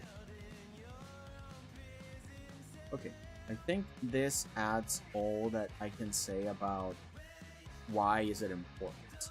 And the next step would be, how can I apply it with clarity? That's where I'm going to then define it. Is TTS on? No, it's not on. Because today I'm working with writing, and in order for me to write, I need to really lock in, you know? If I start hearing voices, my thoughts get all scrambled, and it's really easy for my mind to not hold on to words. And when I'm trying to think about something to write and I hear like a song in the background that is not something I put there, it just you know, it's kind of like playing golf with my brain. I don't like it. So for writing streams only, I take away the TTS, you know? Now when it comes to applying form with clarity, a character holding this rapier will not handle themselves the same when lifting this heavy buster sword.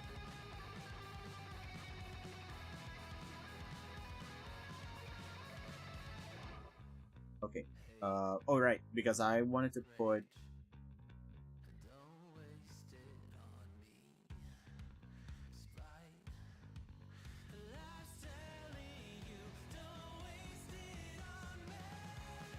Form is an illusion that can be used in two ways.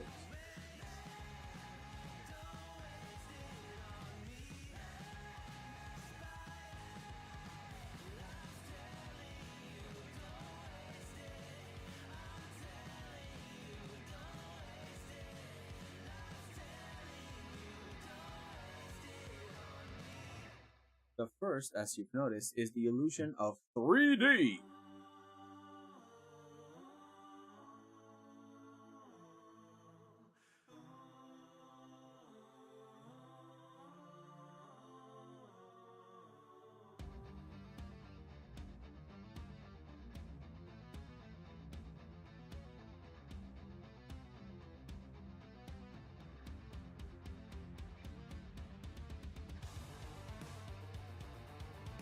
I'm gonna make reference to the lines tutorials with simple cross-hatching.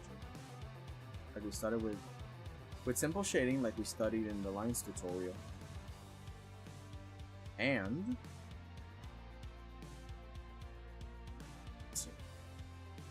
through simple shading, like we studied in the lines tutorial, and perspective,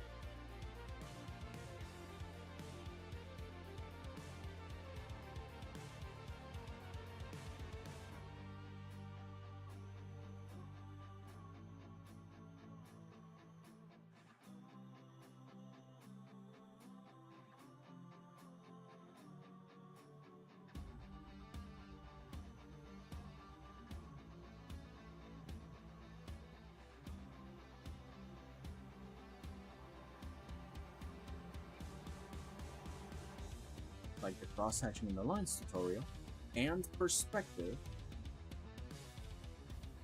Welcome back, Waffles! What up, what up? We got local here now. JJ went to study for her physics exam, and Toast went to work. Oh, and Zelt went to sleep. We had a good combo. Locals here. Yeah. But yeah, welcome back. Form is an illusion that can be used in two ways. The first, as you've noticed, is the illusion of 3D through simple shading. This should be actually part of the...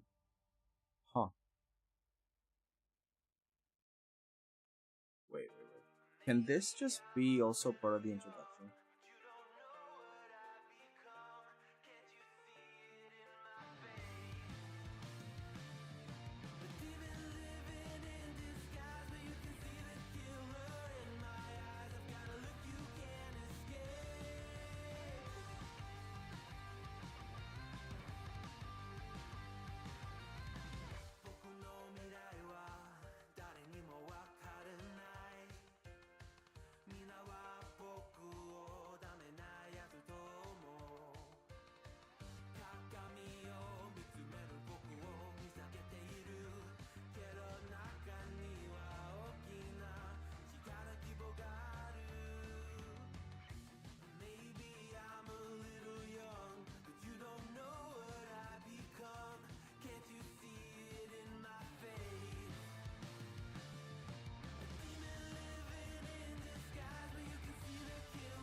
There we go. Let's see how this sounds. The first application is to have shapes bulk up to 3D by adding volume and perspective. In drawing,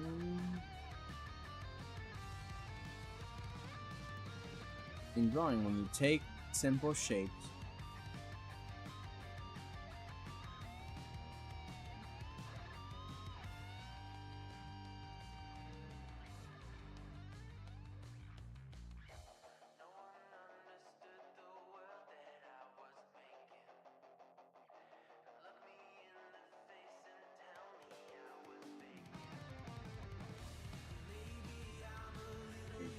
and math.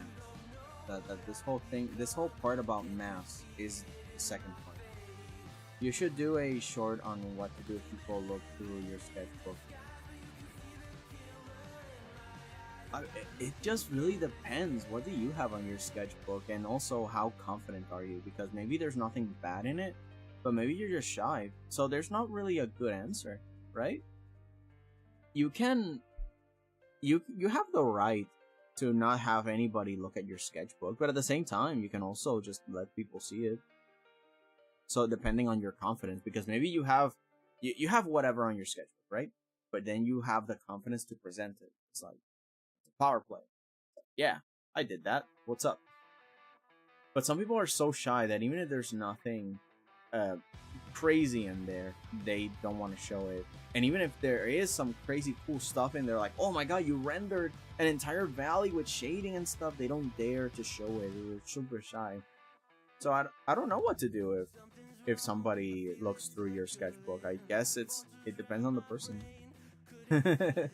But it could be a funny clip. It could be a funny comic. Like different ways that people react to having their sketchbooks looked at. It's like, no! And they just kick you. Or in another one, they're like super proud of it and the person says, yeah, this sucks. And the other one is kind of like a mixture of both, and both people are perplexed by what's going on. Oh man. But yeah, I don't know. What would you do?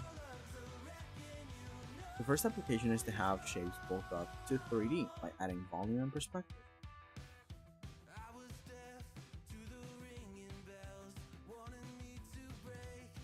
The second is to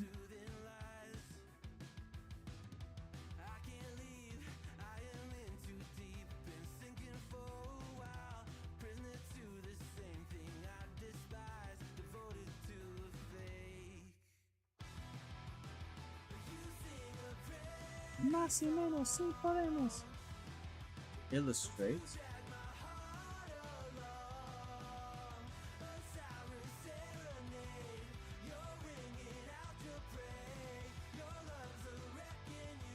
at max weight event.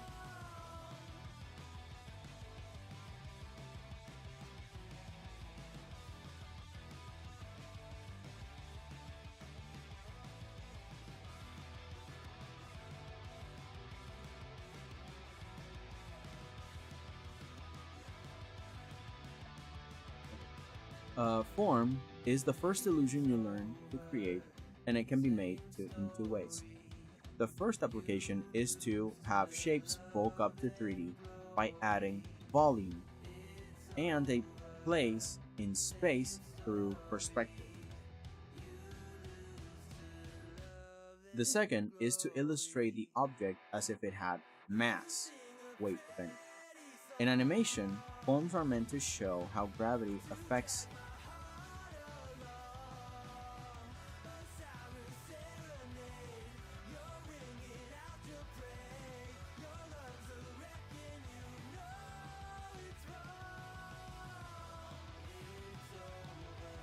more so than illustration. It also defines simply the official proportions and surface features of objects. It's the bulk of solid drawing.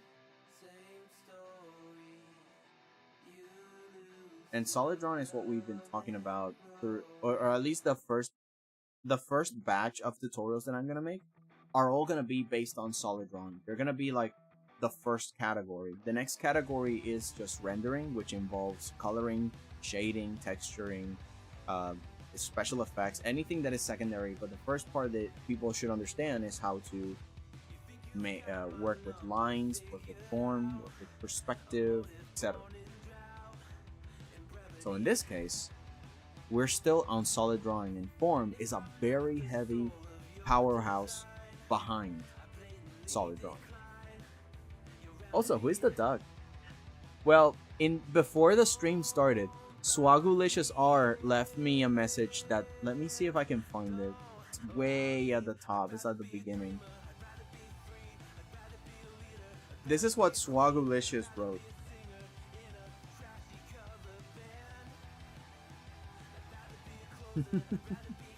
And so because he wrote that, I got inspired before streaming to make this little chicken. I actually made this in like under an hour in in anime effects and Clip Studio Paint. I just drew 2 circles and a bunch of squiggly lines, and then I just animated the little chick.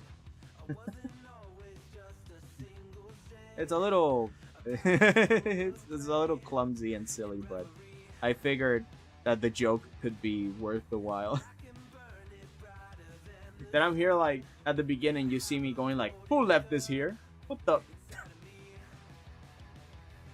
Actually, that was the second message. The second message was me writing this.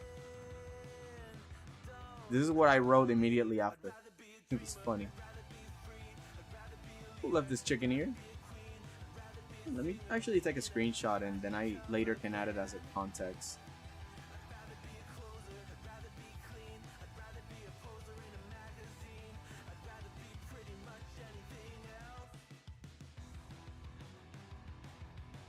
Come on, print screen. Oh. Oh, it won't let me. It won't let me because, yeah. Because stuff. Okay, I'll figure something out. But yeah, that was funny. Dude, this first part is a little bit messed up. Let's see. Form is the first solution to you learn to create, and it can be made in 2 ways. No. And it has two uses. The first application is to have shapes bulk up to 3D.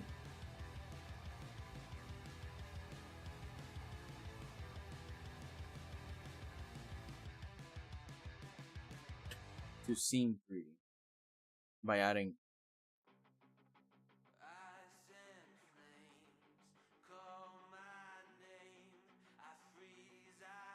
a volume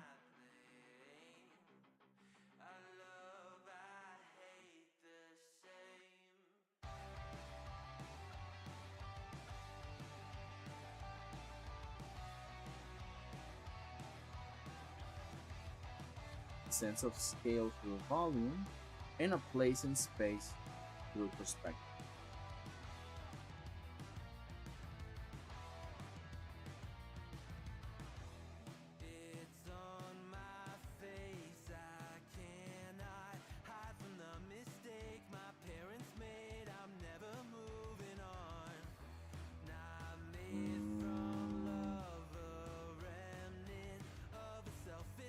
Yeah, I guess this works in a place in space through perspective. The second is to illustrate the object as if it had mass. Wait a minute.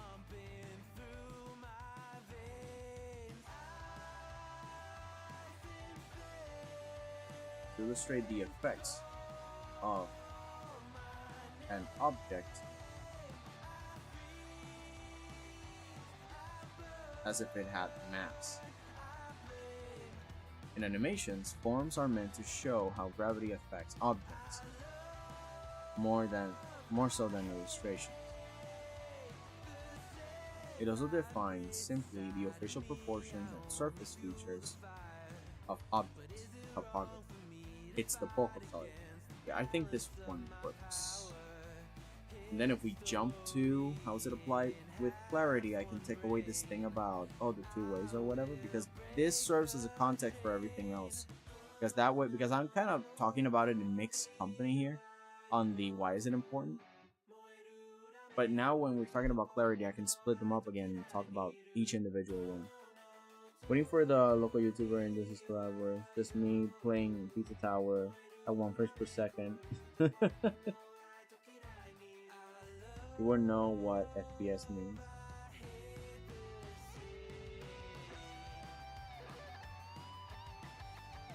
What is an UNC? Is that uncultured or uncle?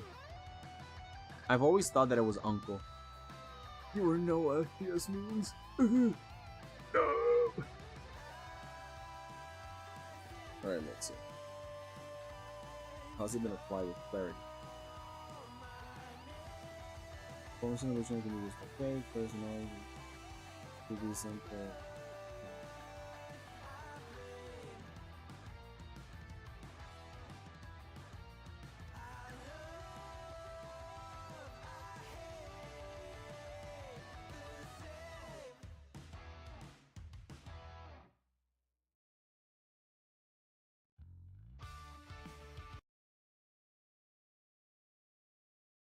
The transition of flat shapes to 3D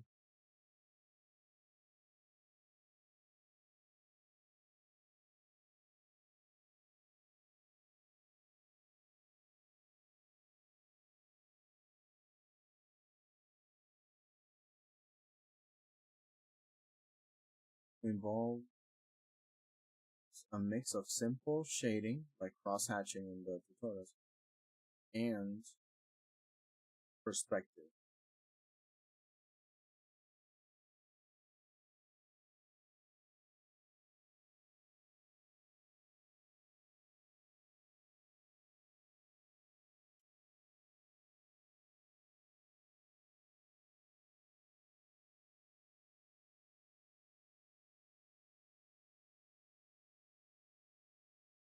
Because we're trying here to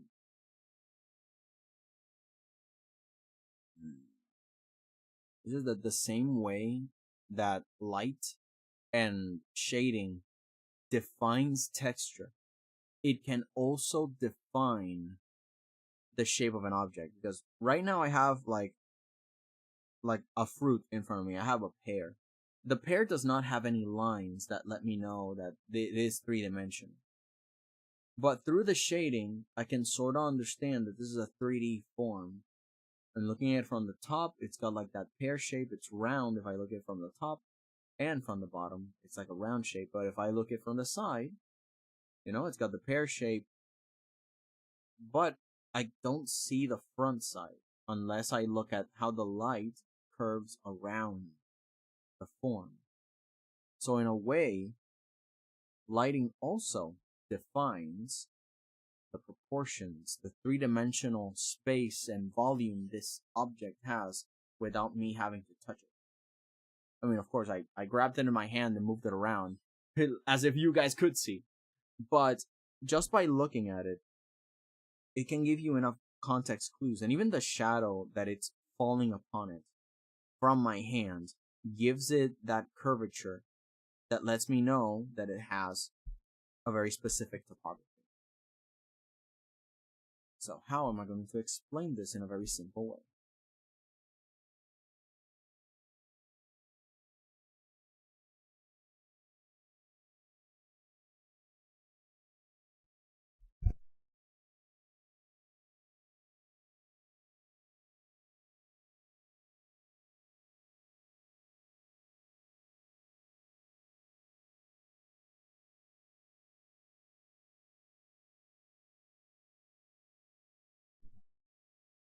Now that I think about it,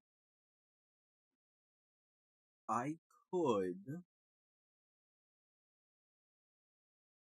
No, this will be the first introduction to form, which means that I can start talking about the solid shapes with grids. The same thing I was explaining to you guys before. So let me think about it. How can I explain that I taught to you guys in here? It works out really nice.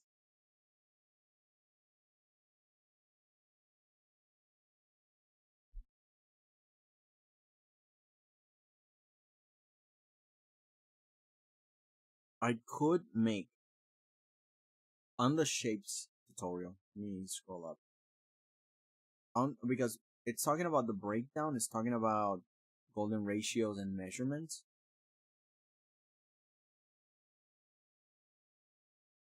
I could make it talk about defining a surface through grids, and then I can okay, let's see.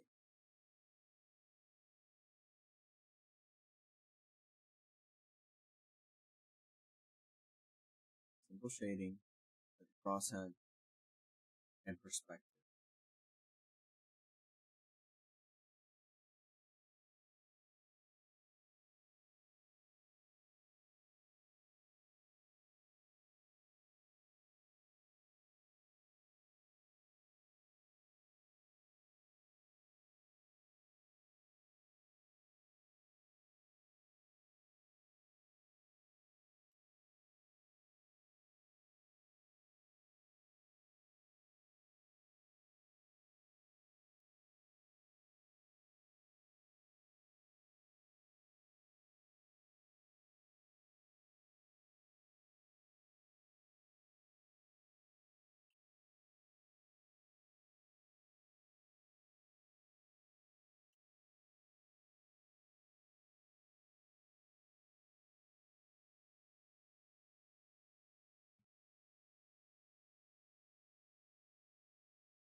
I think I can also introduce people to the concept of faces.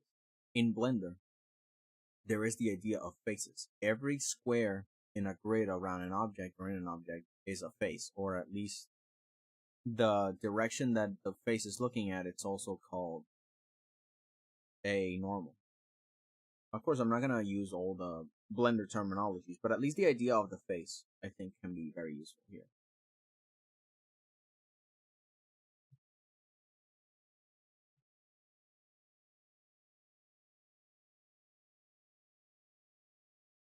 Yeah, details such as lights and shadows help us know the surface cursor flattens.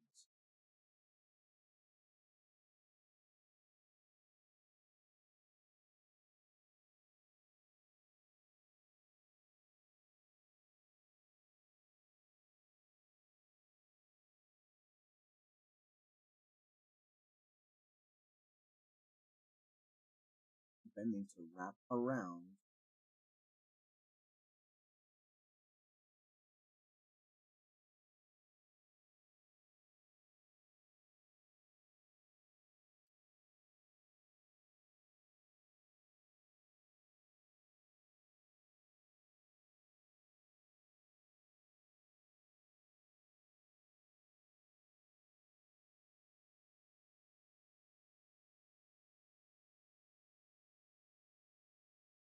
Think of it as these flat shapes and lines bending to wrap around 3D objects.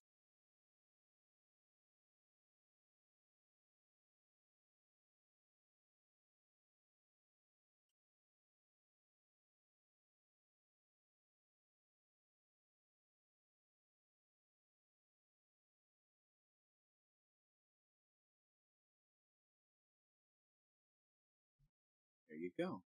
Maybe this can work.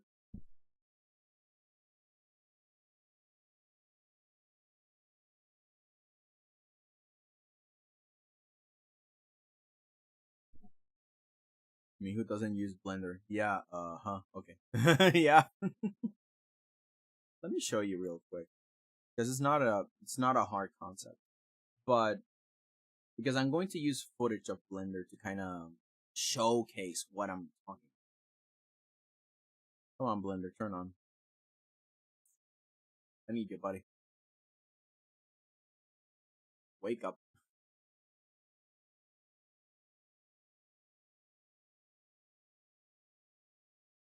Get out of the way, Steam. I don't care. Will it blend? Will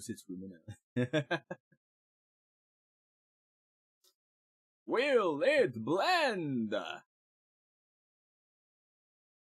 Okay, so you see a cube, right? This is a cube. It's got a bunch of sides, right? So no. Let's go with edit mode. So these are faces.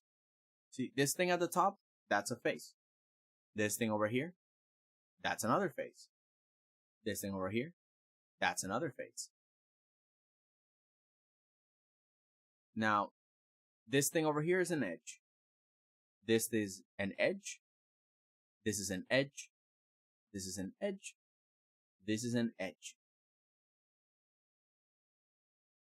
This is a vertex. This is a vertex. This other point is a vertex. Vertex. Vertex.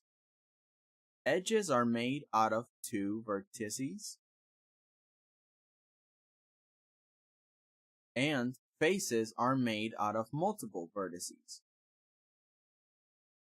You see? Simple. So now when you have stuff like, let's add a complex shape like this. Just go to object mode again. Oh. Object mode, I'm gonna grab the cube. I'm gonna move it away. Get out of the way, cube. I'm not gonna delete you though, because I love you. I love the cute. But yeah, you see a face, very complicated, but it's just made out of multiple faces. This is a face, this is a face, this is a face, face, face, face, face, face, face, face, face, face, face. Whatever. You get it.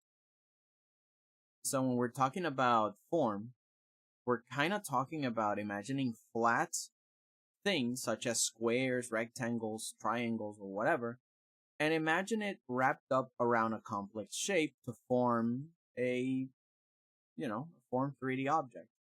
A 3D object made out of multiple quote-unquote faces. So I can say that these flat shapes that are wrapped around to form a 3D object are called faces, each of these shapes. The cube turned into a monkey. I'm scared.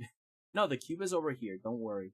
You don't have to be scared. Your companion cube. Your companion cube will accompany you in your adventures. The monkey cannot hurt you while your companion cube is on cue. The Monkey King will always find you, but it can never hurt you, because you have your companion cube. Now incinerate your companion cube. Friggin' GLaDOS. But yeah, at least it helps simplify the explanation of form through this idea, hopefully. So let's see how I can write that here. Think of it as these flat shapes and lines bending to wrap around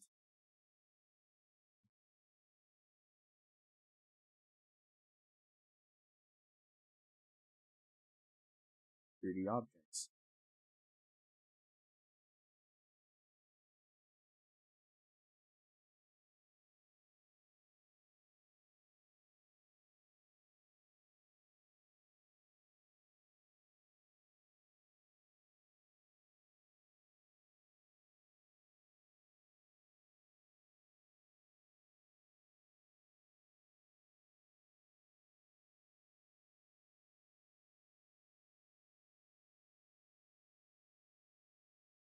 And definitely I'm gonna highlight topology. Topology is both a social studies, geological concept, and a 3D concept. So in any case, topology is 3D stuff. So it makes sense. Oh, excuse me. The transition of flat shapes to 3D involves a mix of simple shading, like the cross-hatching in the lines tutorial, and perspective, which is the next tutorial. Lines do not exist in real life, nor do flat shapes, yet details such as light and shadow help us know if the surface curves or flattens.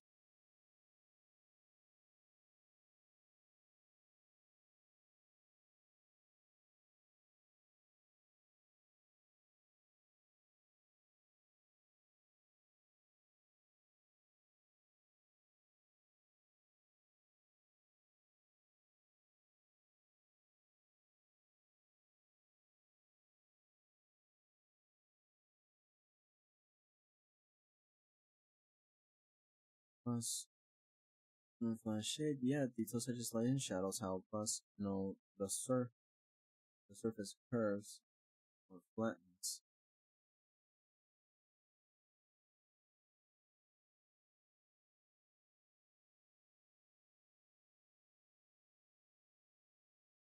We can think of it as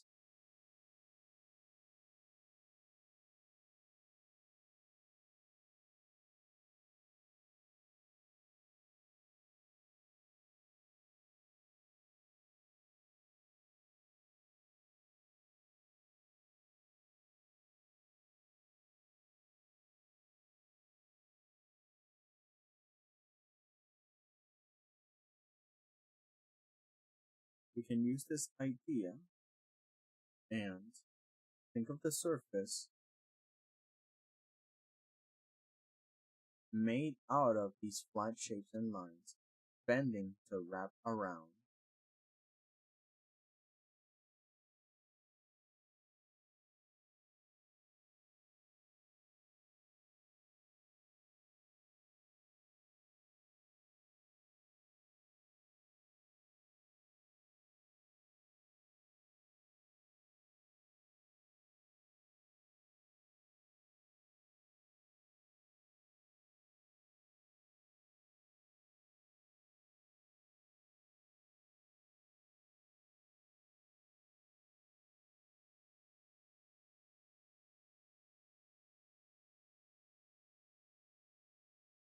We use okay.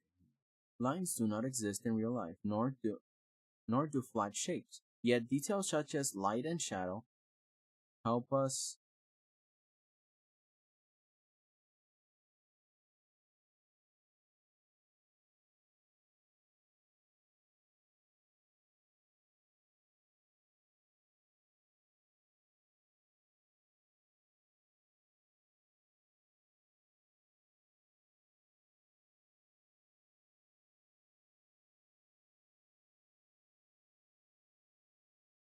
Okay, I think this one's better.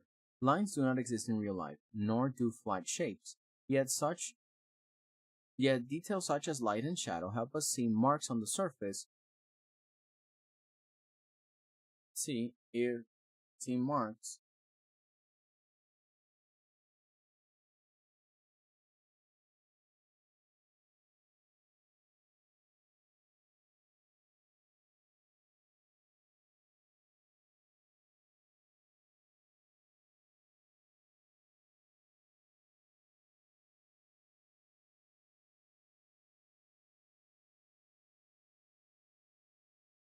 Okay, again.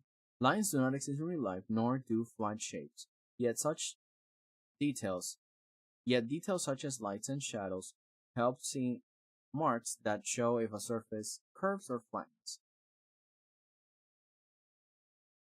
We can use this idea and think of the surface made out of these flat shapes and lines bending to wrap around 3D objects to form a surface grid. The shapes now forming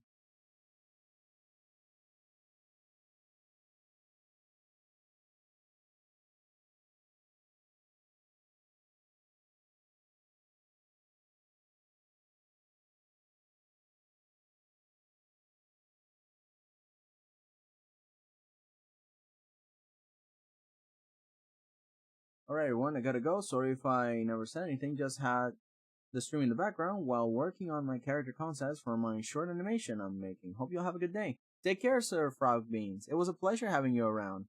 Can't wait to see what you cook. And now that we have a community tab on my... Where is it? No, it's not here. On my thing. Oh, did the music stop? Because YouTube stopped? Great.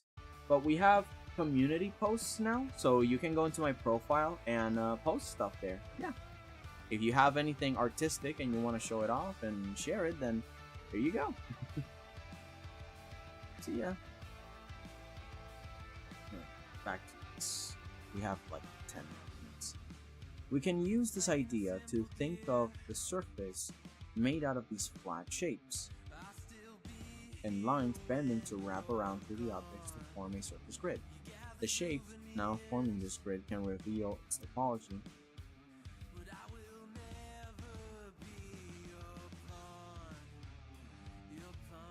The topology of the subject.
The first aspect involves the transition of flat shapes to 3D through a mix of simple shading, like cross-hatching in photos, and perspective. The next, lines do not exist in real life, nor do flat shapes. Yet, details such as lights and shadows help us see marks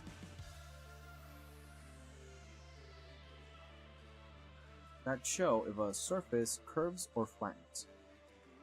We can use this idea and think of the surface made out of these flat shapes and lines bending to wrap around 3D objects to form a surface grid. The shapes now forming this grid can reveal the topology of an object. With perspective, we know what sides are visible, how does it interact with the camera, and rendering versus the rest of the background elements.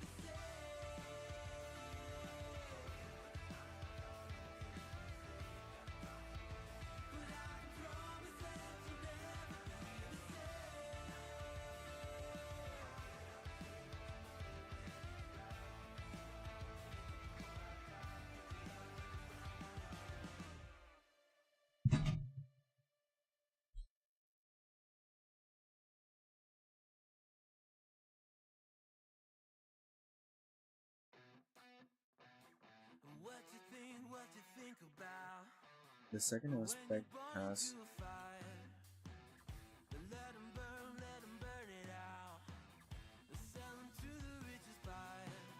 aspect has to do with clearly showing to clearly show the effects of gravity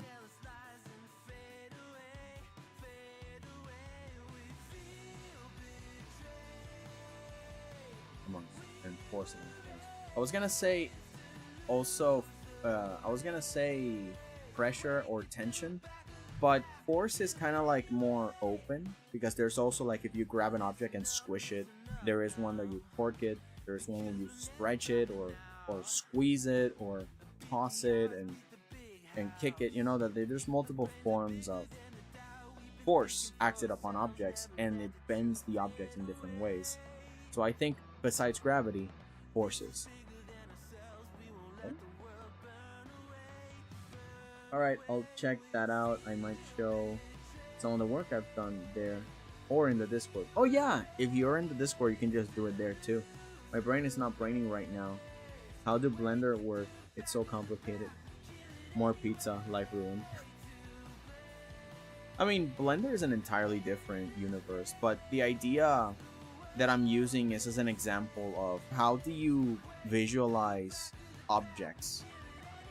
You know, you want to draw an object, but you can't really visualize the surface well.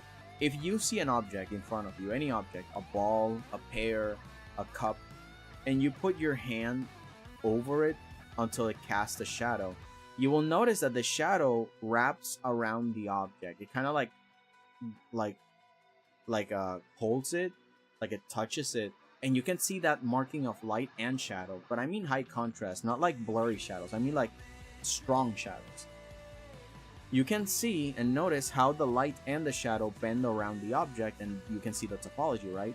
Well, imagine that it had multiple lines around the object. Now you can get a sense of what the object looks like. And you know what that looks like if you make a grid on an object? You're grabbing flat shapes, like in this case, a bunch of, well, you guys can't see it.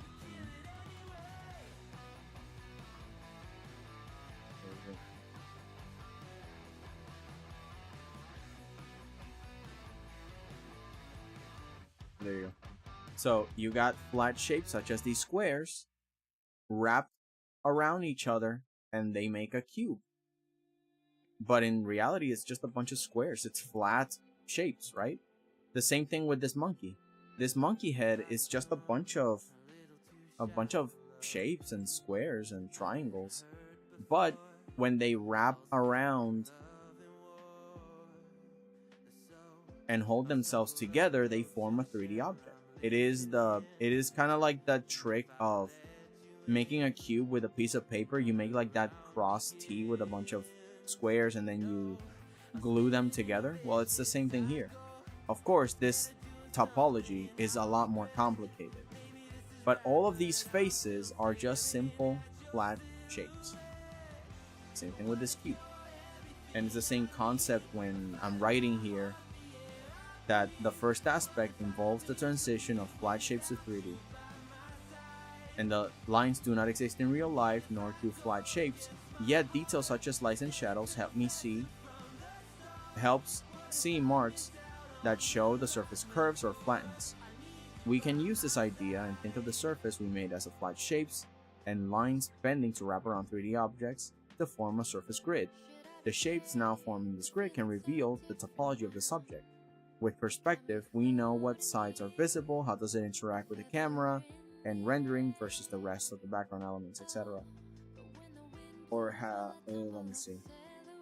How does it stand out?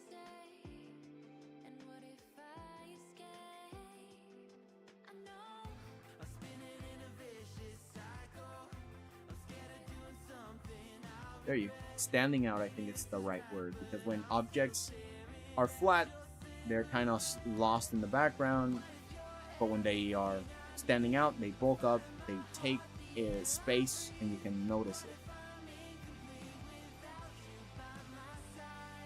You see. And here, I'm trying to make a 3D animation while not knowing anything about Blender. That's actually, that nobody knows how to use Blender. Make your animation. Nobody knows how to use Blender. You're good. You never know what fidgets are until you come across a banquet in Kroger. What? Oh, fillets are. Is it because of banquet? I've never been to a Kroger. Is that like a shop? I forgot.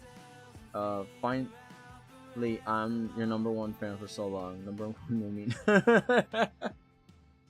The chat has confirmed it. Right, Chicky? The Chicky says yes. But I think this is, with perspective, combined. We know what sides are visible. How does it stand out to the camera? And rendering versus the rest of the background elements.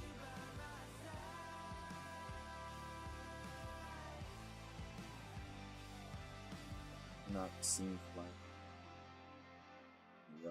The second aspect has to clearly show the effects of gravity and force amongst forms. There once was a ship that put to sea. The name of the ship was the Violating. The winds blew hard, her bow dipped down. Below me, bully boys blow. Soon may the weathermen come to bring us sugar and tea and rum. The same grid can change based on. She'd not been 2 weeks from shore when down on her a right whale bore. The captain called all hands and swore he'd take that whale in tow. Soon may the weathermen come to bring us sugar and tea and rum. One day when the tonguing is done, we'll take our leave and go. Before the boat had hit the water, the whale's tail came up and caught her. All hands to the side harpooned and fought her when she dived down low. Soon may the weathermen come to bring us sugar and tea and rum. One day when the tonguing is done, we'll take our leave and go. No line was cut, no whale was freed. The captain's mind was not on greed, but he belonged to the whaleman's creed. She took that ship in tow. Soon may the weathermen come to bring us sugar and tea and rum. One day when the tonguing is done, we'll take our leave and go. For 40 days or even more, the line went slack, then tight once more. Our boats were lost, there were only 4, and still that whale did go. Soon may the weathermen come to bring us sugar and tea and rum.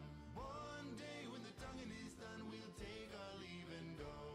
As far as I've heard, the fight's still on. The line's not cut and the whale's not gone. The weatherman makes his regular call to encourage the captain, crew and all. Soon may the weathermen come to bring us sugar and tea and rum. One day when the tonguing is done, we'll take our leave and go. Soon may the weathermen come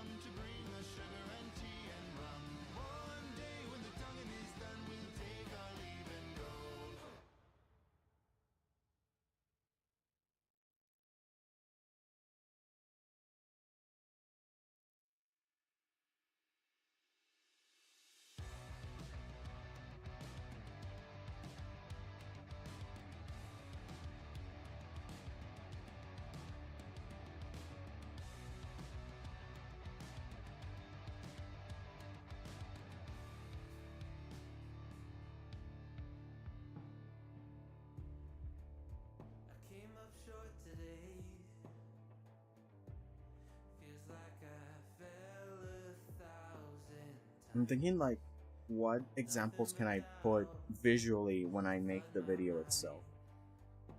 So I'm imagining multiple objects like bowling balls and stuff like cloth, because clothing has its own topology, form, exercises, you know? One emoji per sentence, oh no.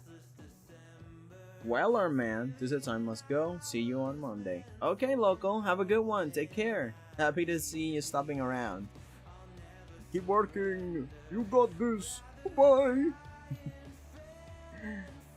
Alright, let's see if I got this.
Oh, not watermelon. Balloon.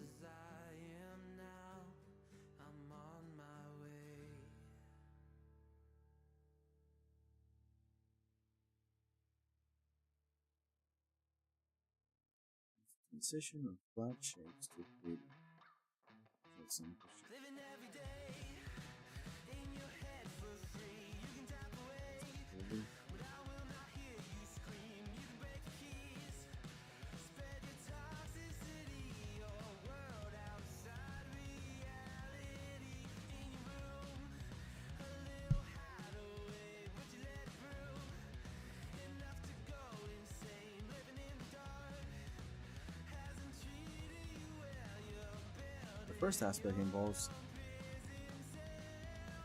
the outside of an object. In the transition of flat shapes to 3D,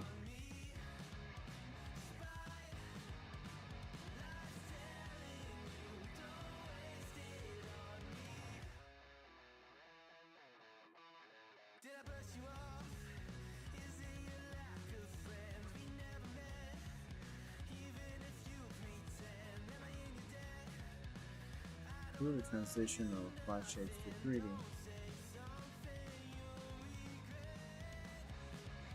by mixing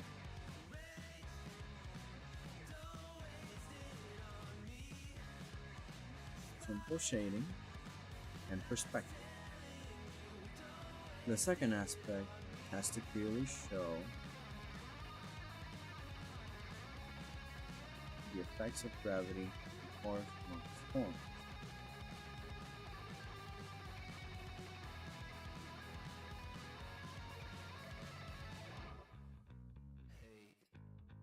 More of what the objects are made of. This same grid can change based on what forces act on it.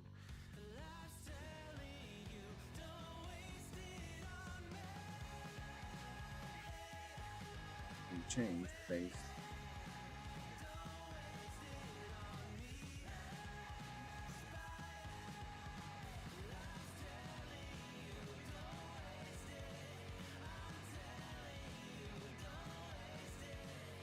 internal firmness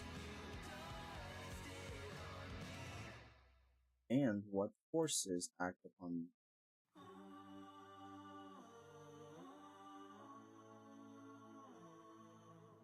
the object. Switch, stretch, bend, rotate, etc. The material of the object. Okay, we are talking about the material.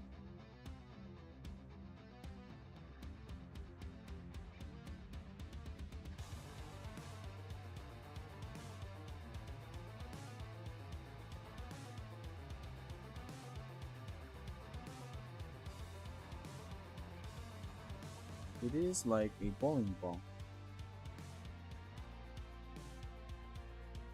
where this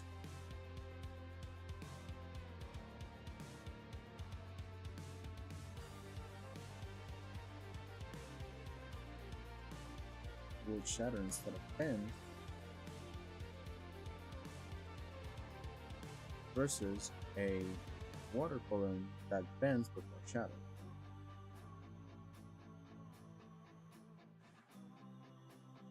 Or this cloth can be light and flowy, or heavy and bulky.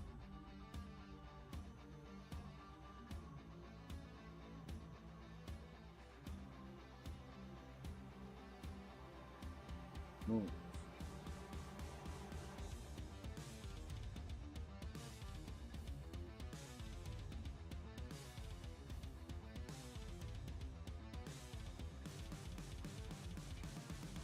When this cloth moves, it can be light and flowy or heavy and bulky. There is also the shifting of internal weight. As you walk, you entrust your weight to the next leg, or moving the other forward. Tripping is shifting your weight to a foot,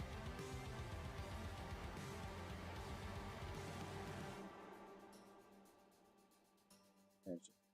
The more we see form be affected as it experiences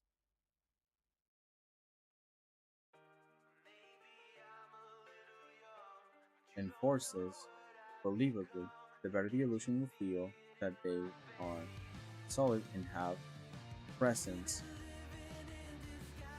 in the space. I think for now, this is good, right? Because we're now talking about the surface of the form, and then we're talking about the inside mass of the form and how it can be conveyed clearly that this thing is heavy and stuff. I will keep adding to it. I will keep editing this because this is a really good way to at least to think about it. I like this. I like how I thought about this. I mean, there's a lot to polish, but at least it's a lot more compact than my previous attempt to define form, which was me defining shape. When I reread it, it's like, no, I'm defining shape. What do you mean? But now with this can help me focus a lot more on the very concept of, yeah, we have a surface, we have a mass, and it's the illusion of that surface being understood, how to look at objects and how to define the topography of things, and how the inside affects the outside in multiple ways.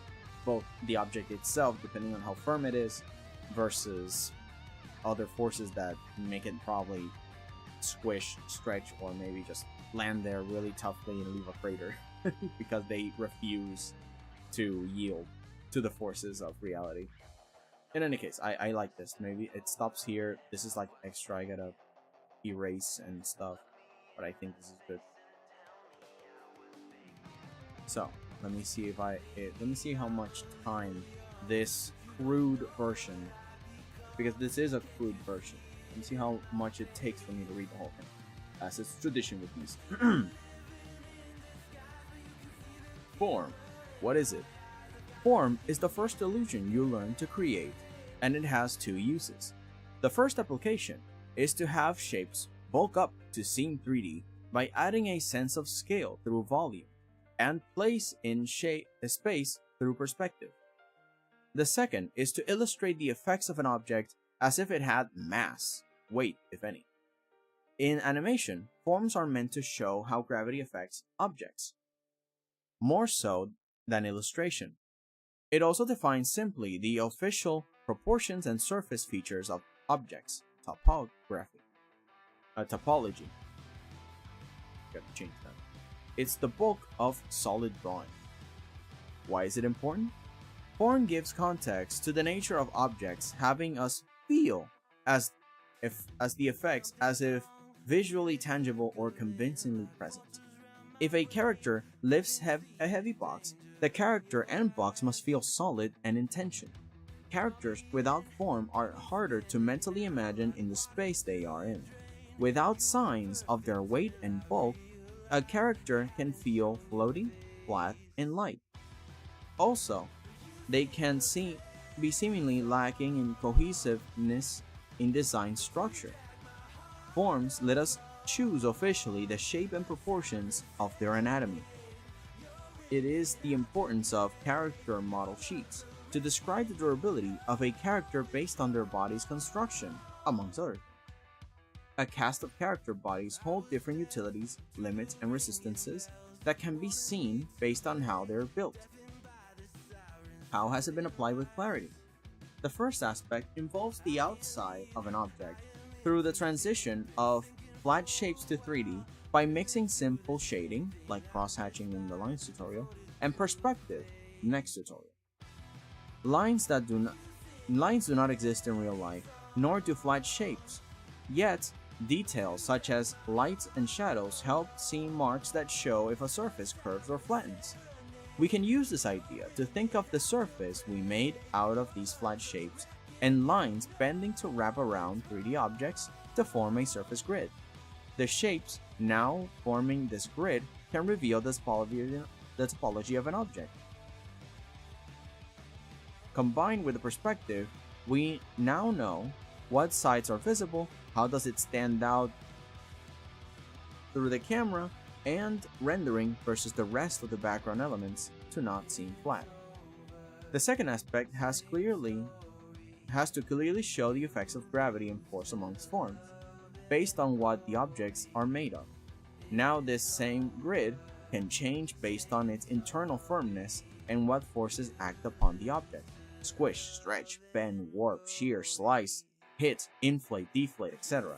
It is like a bowling ball, where this object would shatter instead of bend, versus a water balloon that bends before shattering.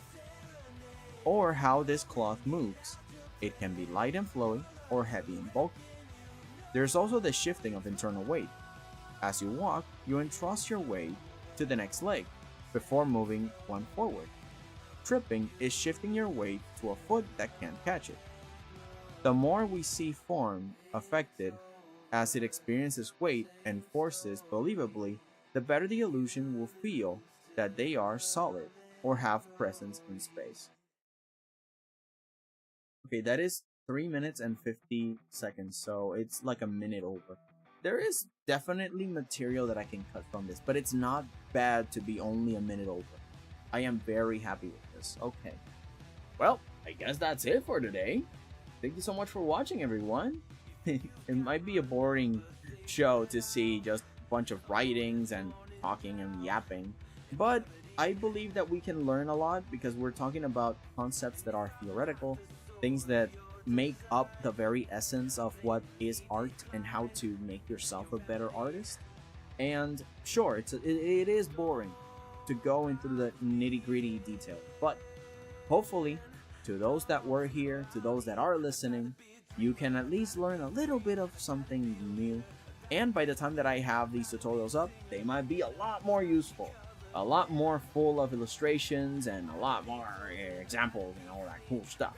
In any case, I am very excited to have had you here, and say goodbye, little chicken. Yeah, chicken out. Just get bigger.